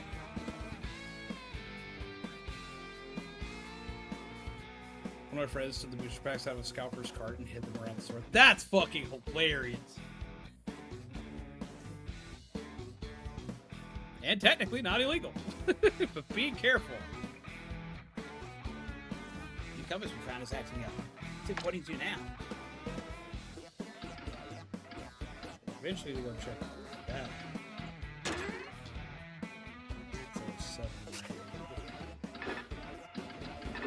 Oh, I guess we're gonna go try it out. If we do well, we'll do the other.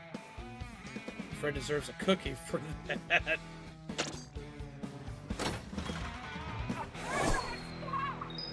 Don't forget my souvenir. Oh, it just spawned right in on top of enemies.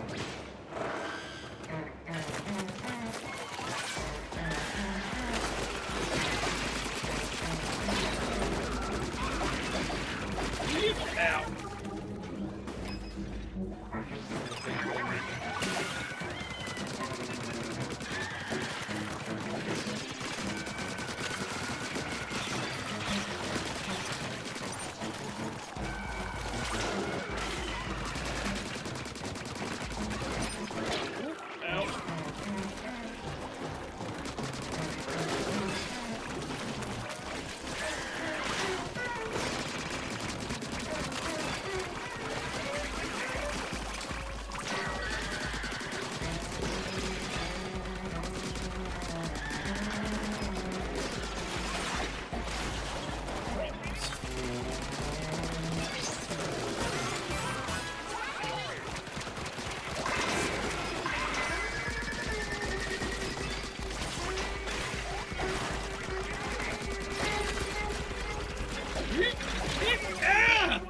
I cannot be dying this much right here.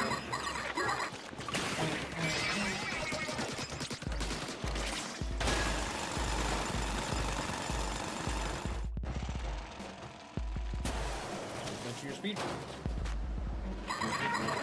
Well, I said I do both speed and I do all three. It's kind of been the one rocket. Oh, problems happen.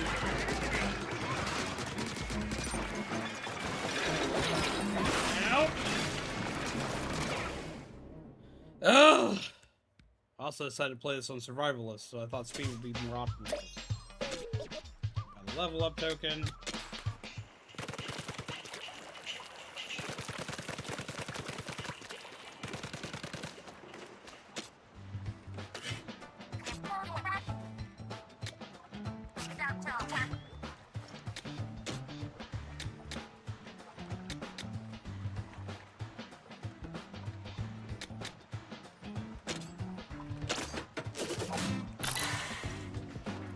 Tanks at full power? Jesus Christ, you've been playing a lot.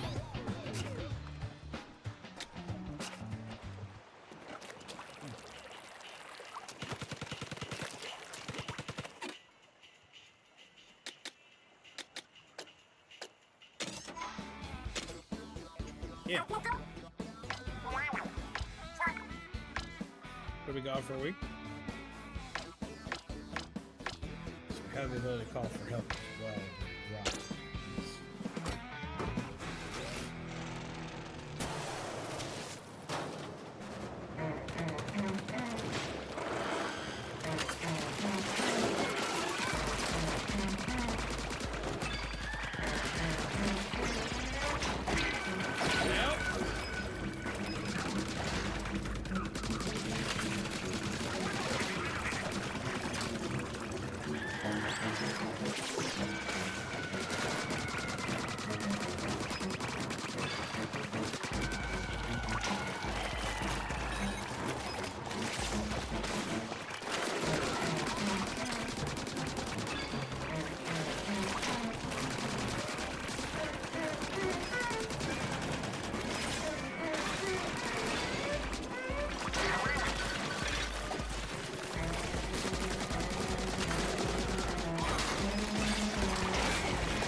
Jesus!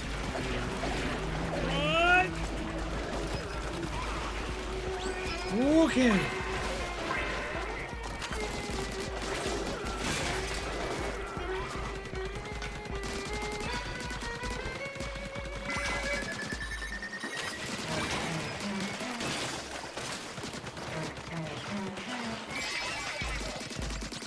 You go back in there.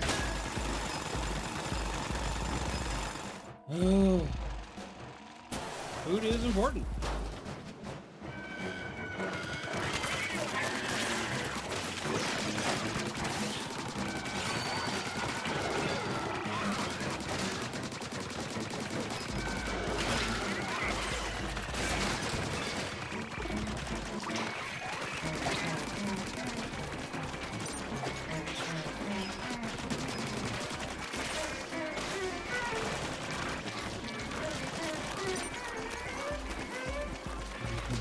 me.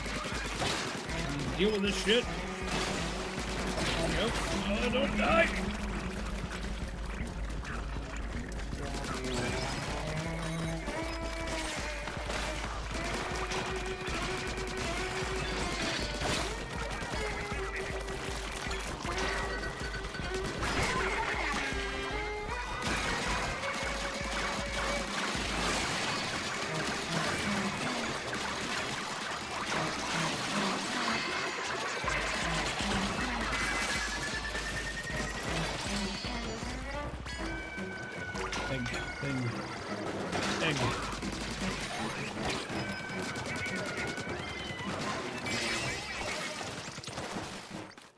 Lord help me.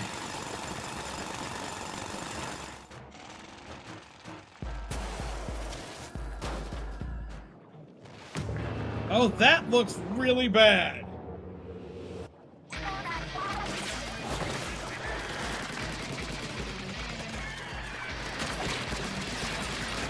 Get out.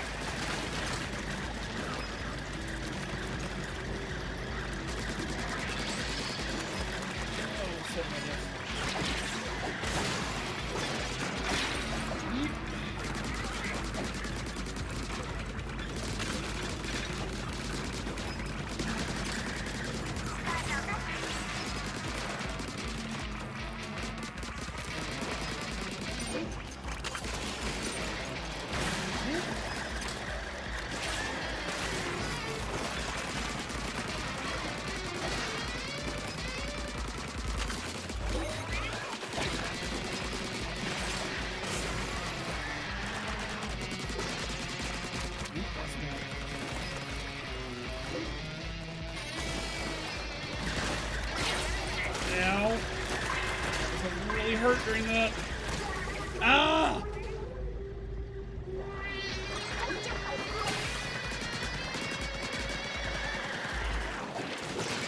Run! You can't run away!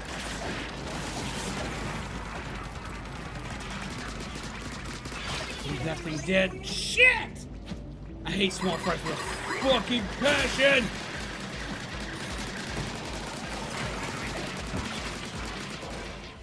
Should save my fucking super.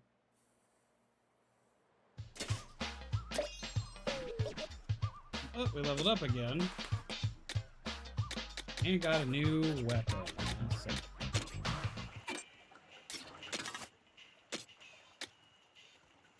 Super upgrade. I've been sitting there with a level 2 weapon for freaking ever.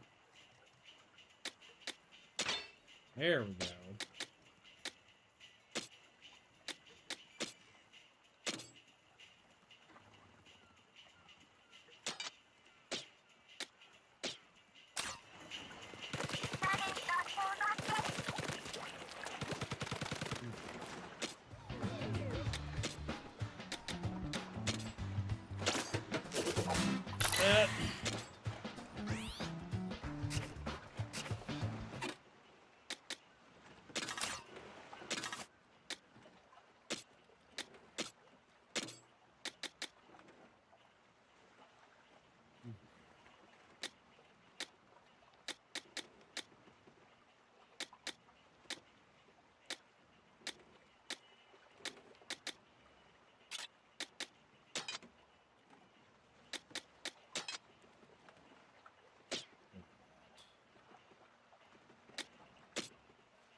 Wiggle.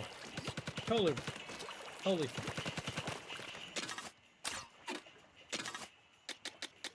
Except for one swap on the bot.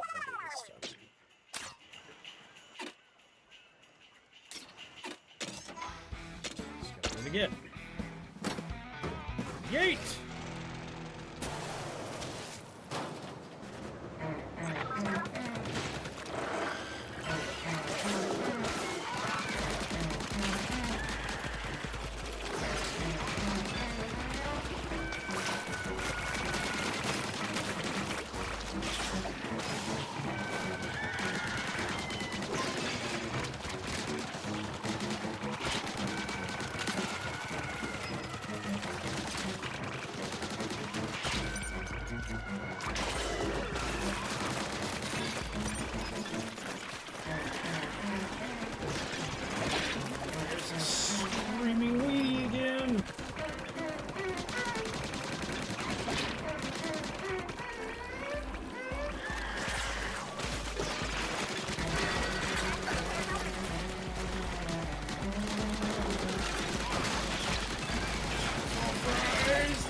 Oh, focus on it, focus on it, focus on it.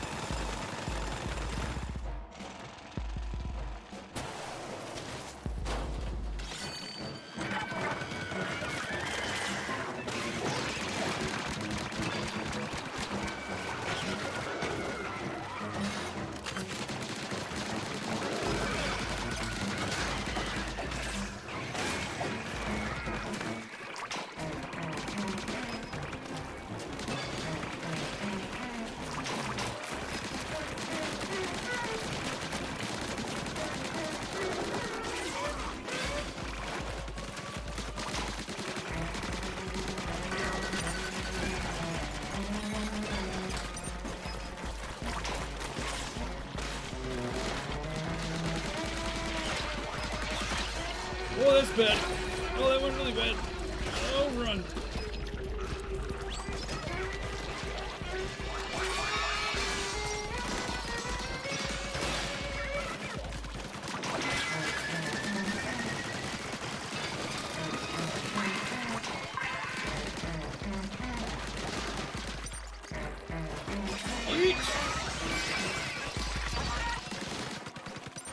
Oh, there we go.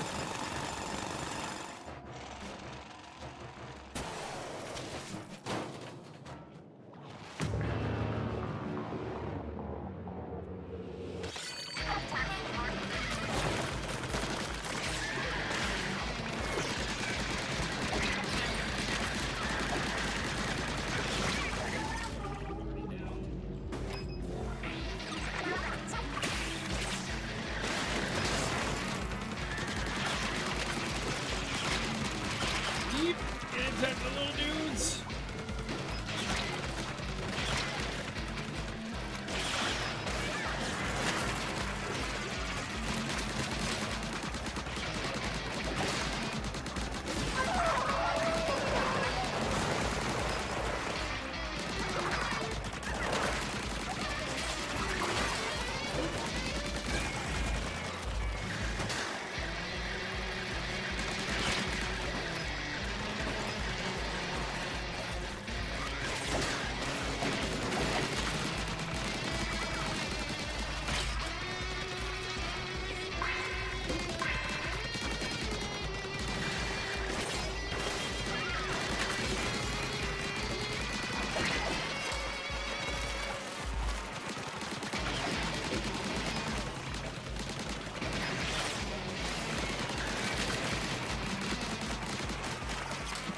Come on!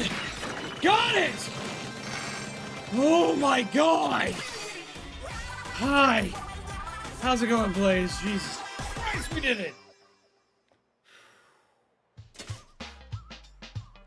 Remind me why I chose to do survivalists again.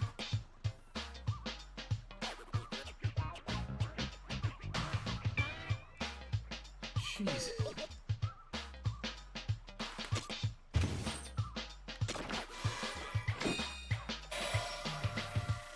Miniature scoop.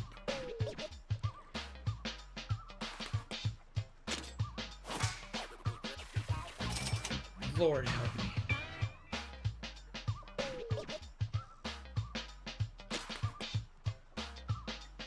It was just suggested to me, so I was like, you know what? Fuck it, we'll try it. Lord, am I regretting it. Here's to be an ice cream scoop with a unique design. A single serving of this wouldn't be enough ice cream for me. It seems more like an ice cream spoon than an ice cream scoop to me.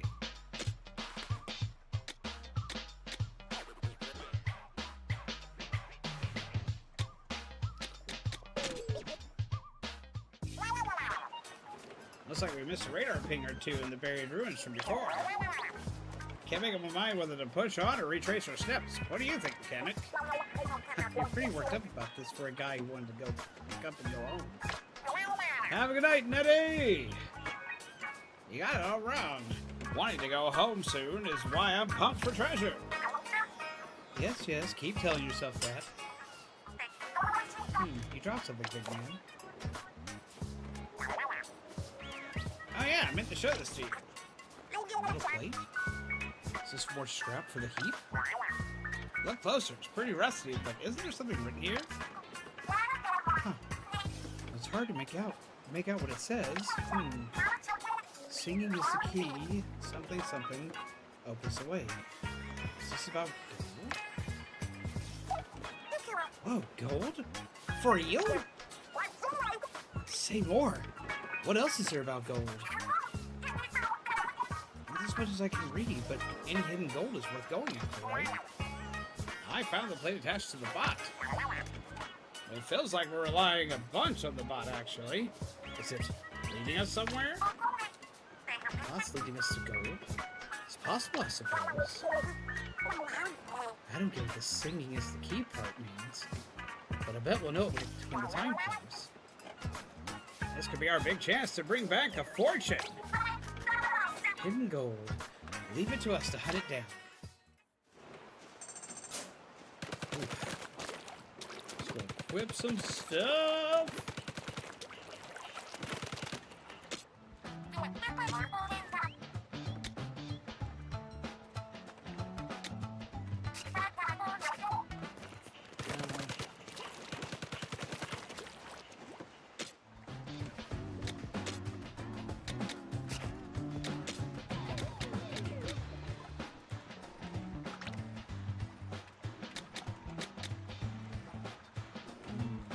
Whatever the shiny thing is, which is in the spot that was an 8 earlier.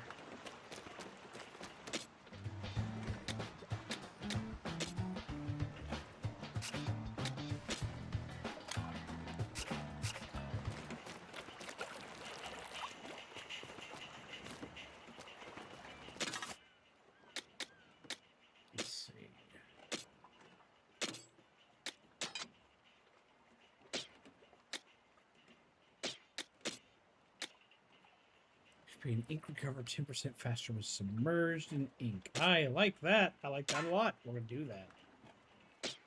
By the power of spoon! Sorry.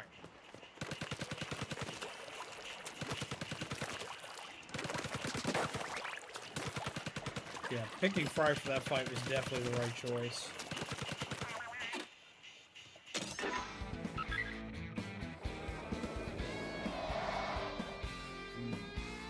Go back with power and technique and do other things. The fog cleared again. Yeah, but those buried ruins are had a lot more loot for the taking. What's our move, mechanic? 3 relics rest in the buried ruins. Your tank determines which one you can snag. It's up to you whether you go back to a different tank or raid a new island.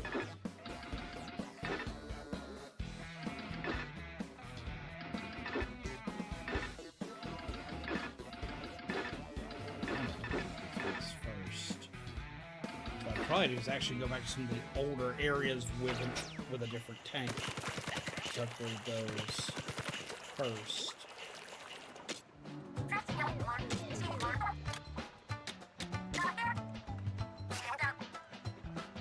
Ooh, I like that. Huh, I can honestly say I've never thought of that.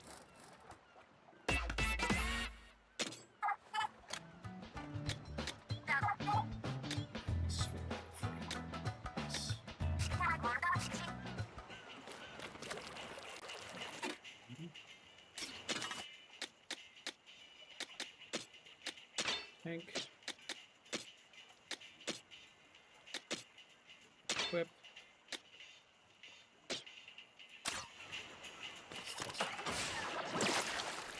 Ooh.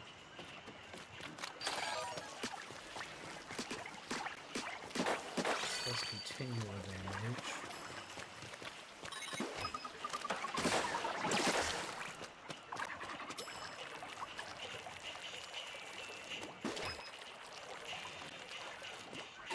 Oh yeah, we're going to test this out on an old map.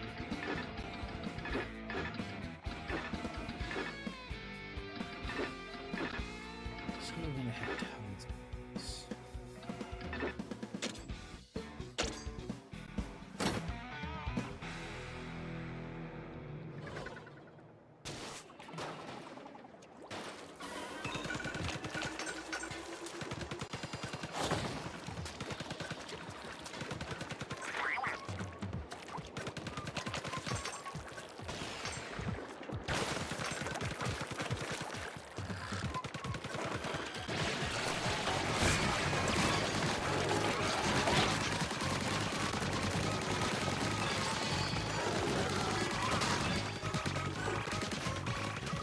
Damn if that don't make this shit easy.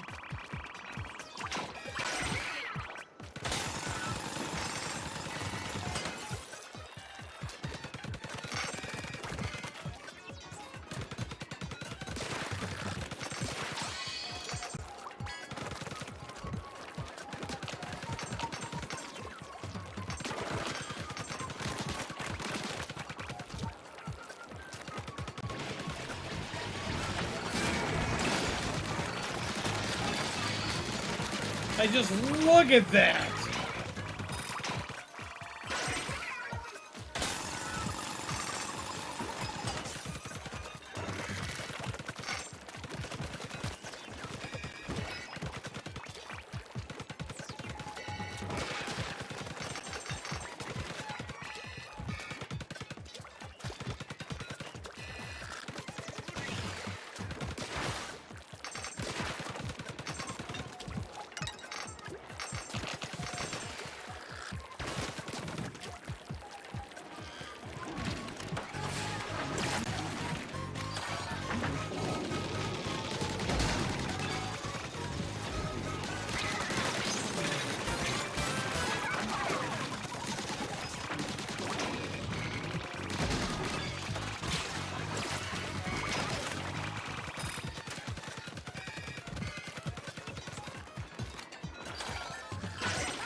Jesus Christ.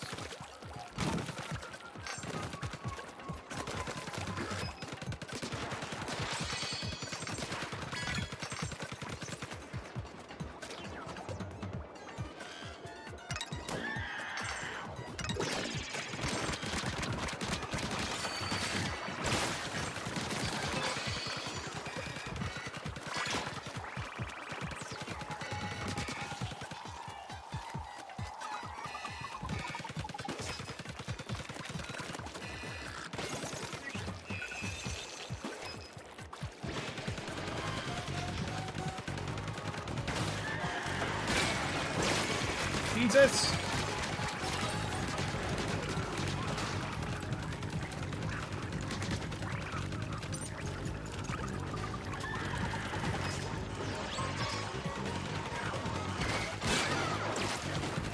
They just shreds through that thing.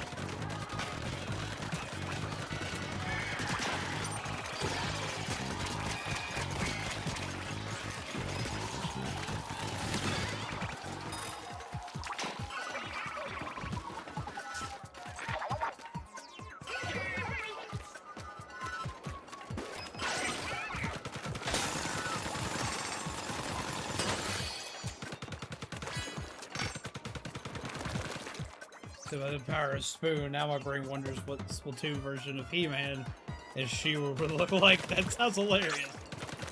For me, that actually came from, the Tick. Spoon! The battle cry of warriors and crazy people everywhere.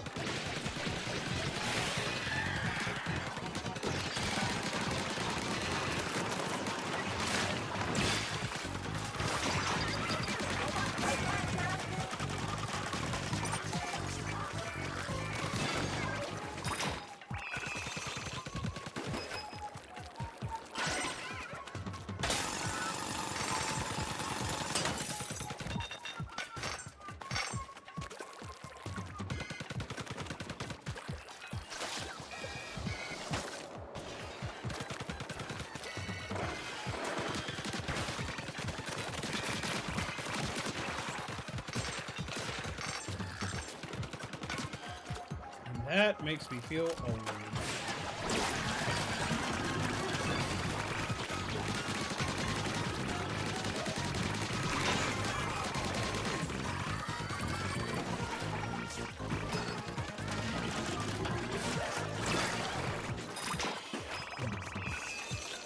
It handles steelheads like they're nothing.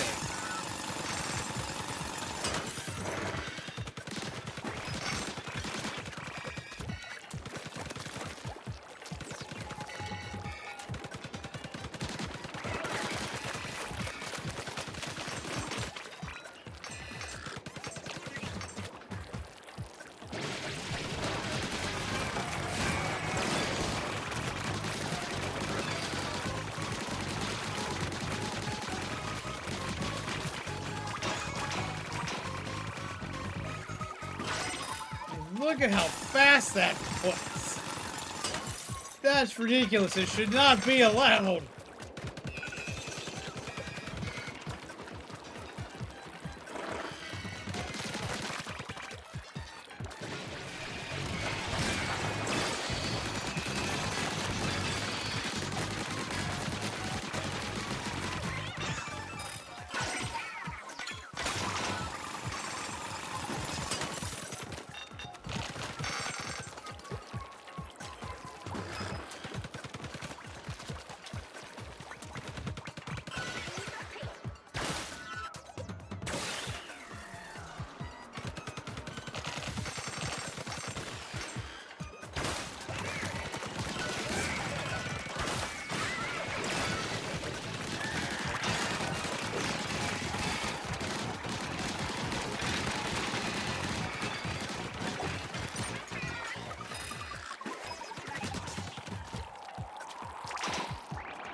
Jesus.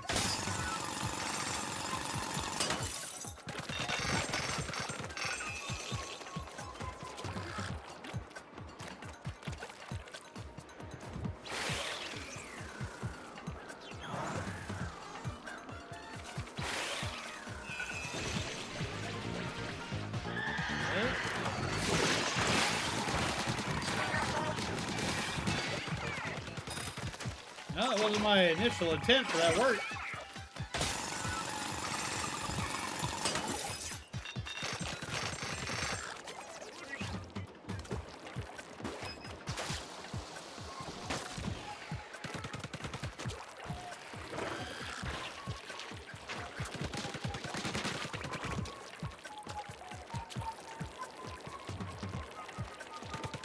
I was just going to grab a couple little upgrade doohickeys for power unit, but the power unit's just ridiculous.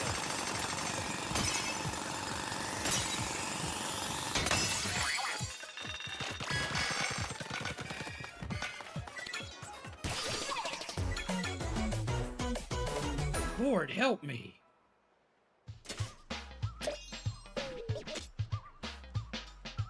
We may have converted again from speed to power. That's just absurd.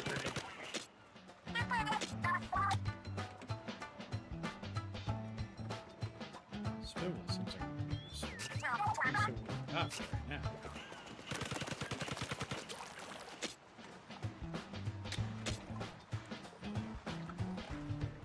Take.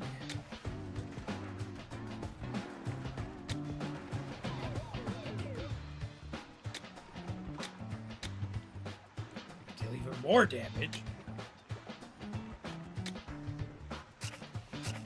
Let's see what parts we got.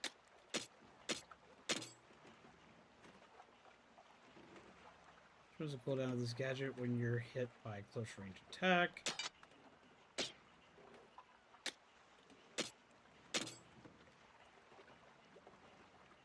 Charging damage up increases damage when charging in.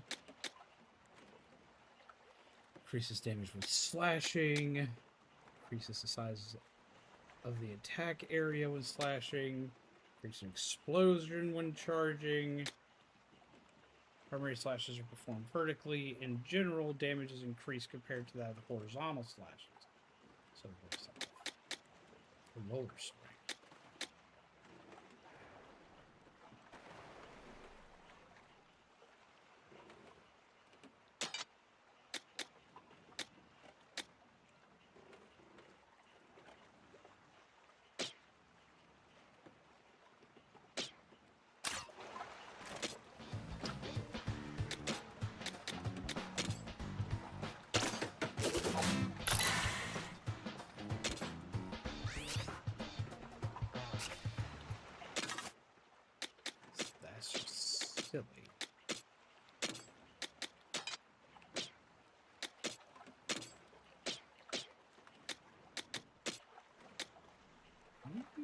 Balanced blaster, optimized for attack area.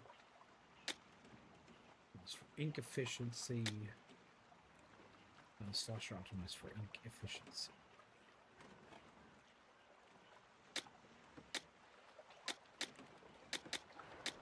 Let's try this.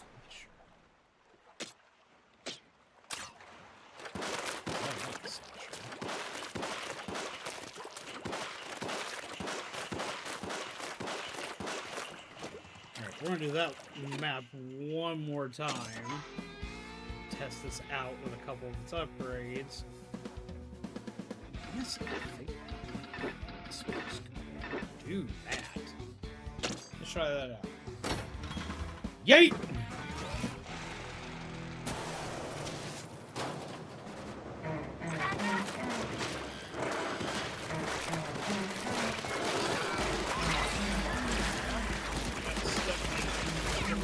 And die.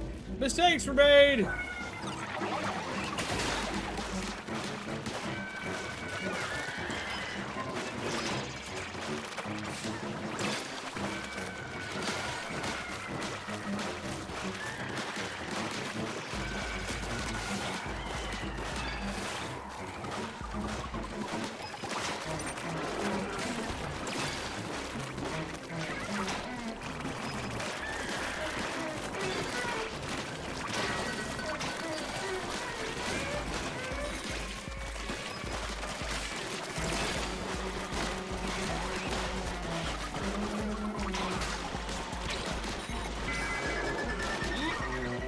Pain is happening.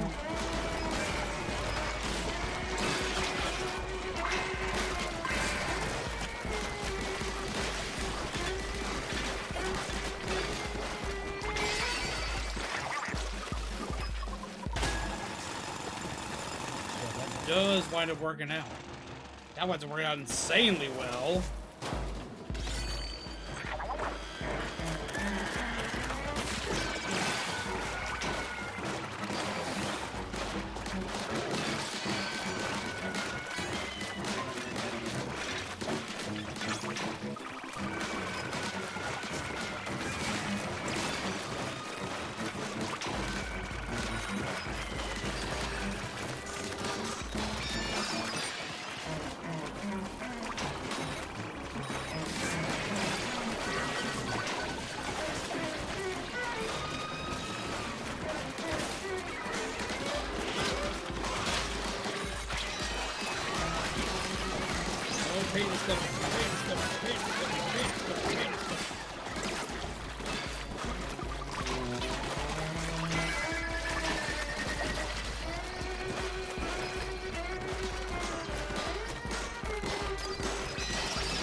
There we go.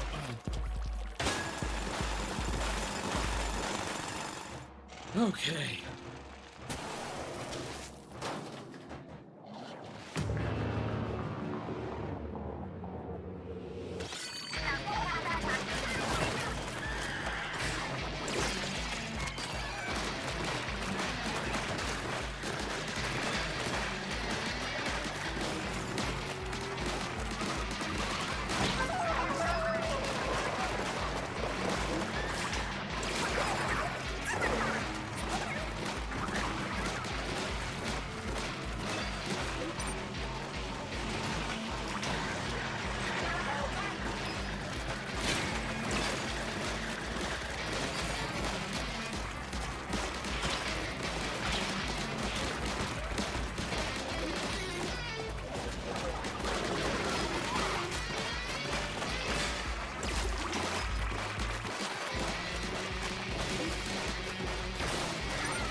Die.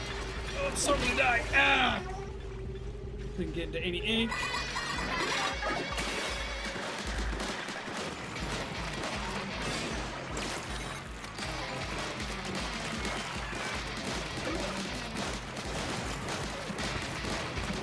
Come on, just a little more.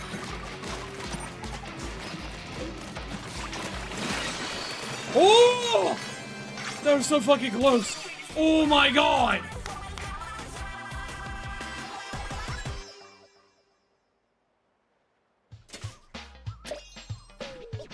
Oh.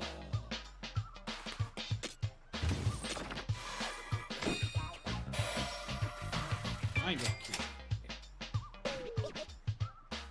Finishing burst.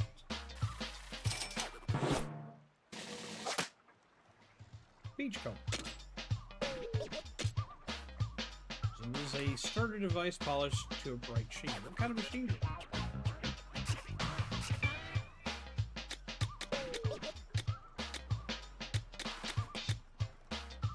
Awesome. Oh, we got a roller! I'm done. I'm done. I'm good. I'm good. We got a roller. I'm good. Got a roller. I'm good.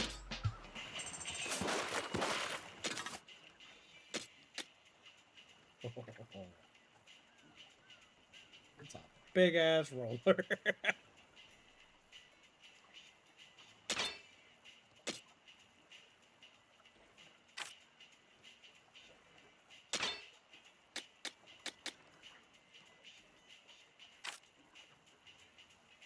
Speed up.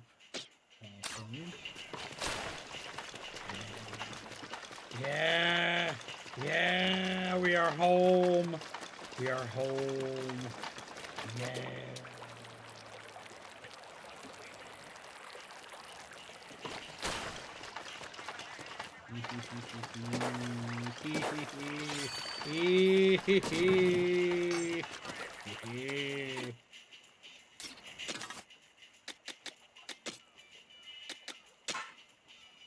There's a chance that small explosion occurs when someone is defeated. We like that.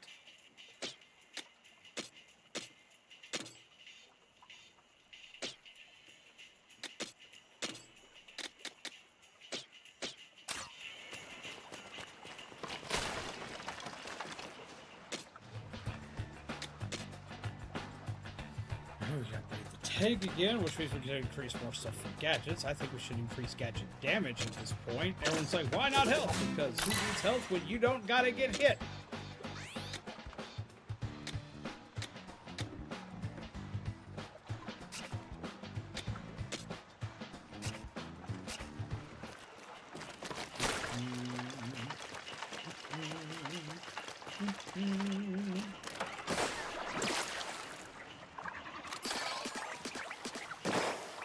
That deals so much damage now, Jesus Christ.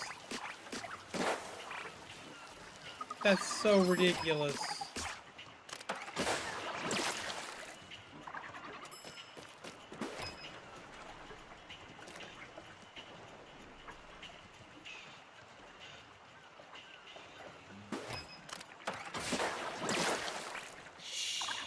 Jesus! Jesus, how's it go, Soul Reaper? Oh. Oh. Yes, there's a new game. Splatoon Raiders. Oh, I got my weapon. I got my weapon. A wacky smack. Weapon time. Wacky smack. Wacky, wacky smack.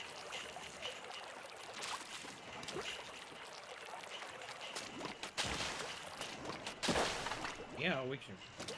I can do it. I can go do it. Now, I don't even know what's in it, but I know I can do that now. I have to.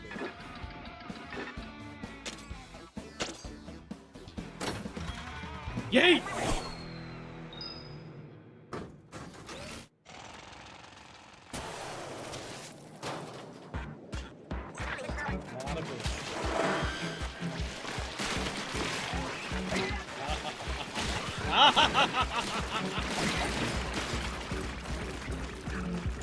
Got a little too overzealous there.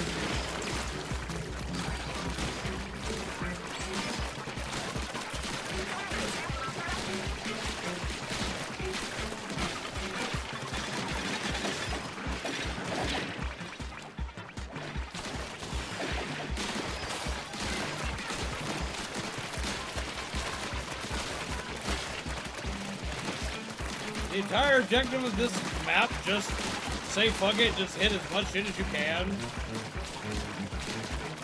not gonna be all about that shit. I can't.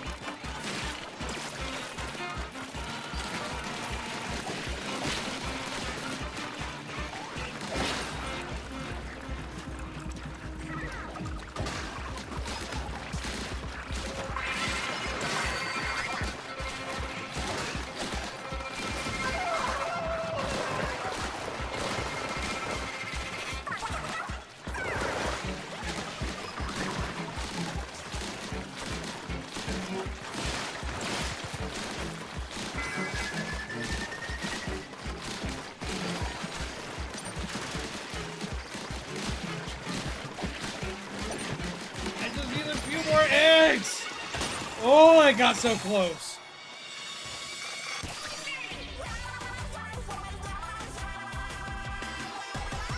Oh, I was worried I was gonna make it there. Well, this one is a spin-off series. Think of it kind of like, essentially, it's just Salmonid, all Salmonid all the time.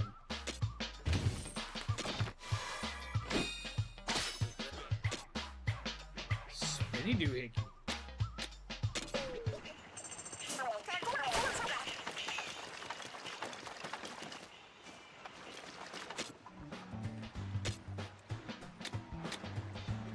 Weapon upgrading, which I like the sound of that.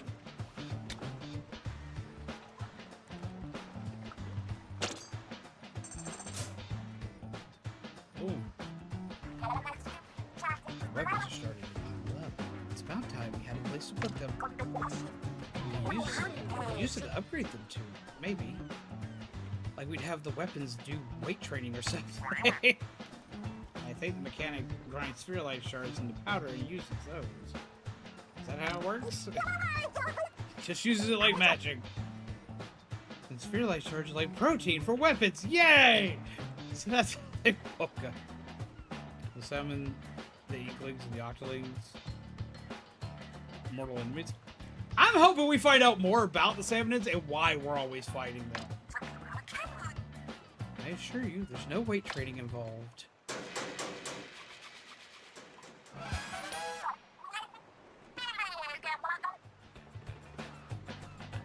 That about does it. There's storage space beneath the floor if you need any. The weapon snatch is complete. It's here whenever you feel like tinkering with weapons. Can't wait to see how weapons get buff. You'll have to show me the process later on, mechanic.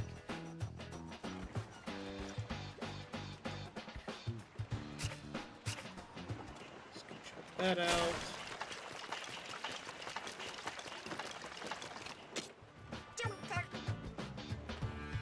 Oh, gonna pump up your weapons up? In the mood to upgrade your weapons, huh? That's what I like to hear. You know you can boost a weapon's damage output by upgrading it with Spirhalite shards, right? Tough enemies need tough solutions. If you ever feel a little underpowered, a weapon upgrade could be the ticket. Oh, it's gonna be upgraded to level +5.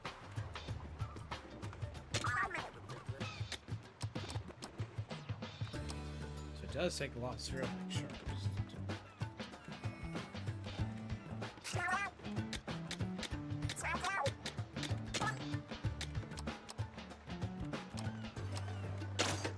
Like that idea. It's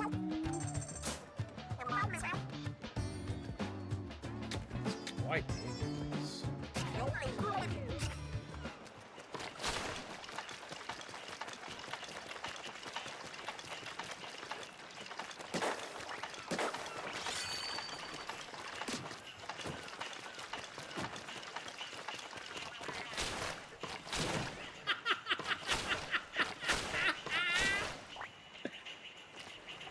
He's like, dude!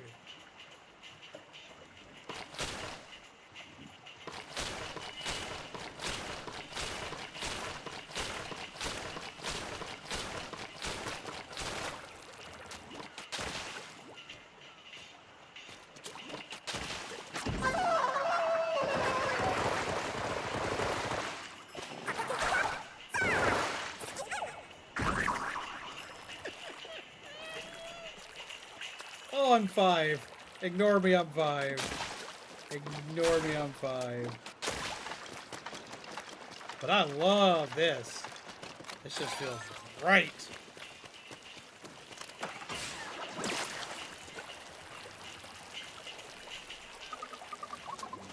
Lord help me.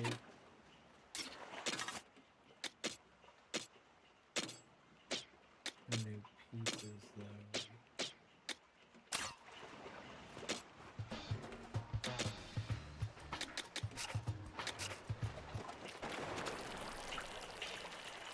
Alright. It's 2:15. I gotta go ahead and call it for the night. And we steal the eggs. I mean, this is true. This is true. We do steal the eggs.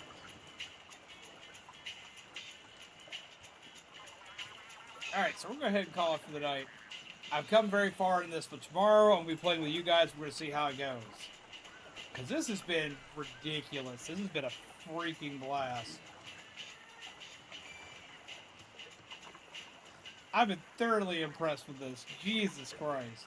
I didn't know I needed this so bad, but I do. I don't have a lot to say for the other night. It's just been fun. I've been having a blast with it. As y'all know, this has been Patch Hallows. Remember to keep your spirits high and your lanterns lit, and we'll return tomorrow for another bit. Take care of yourselves, take care of each other, and as always, pleasant nightmares, peeps. Meh, peeps.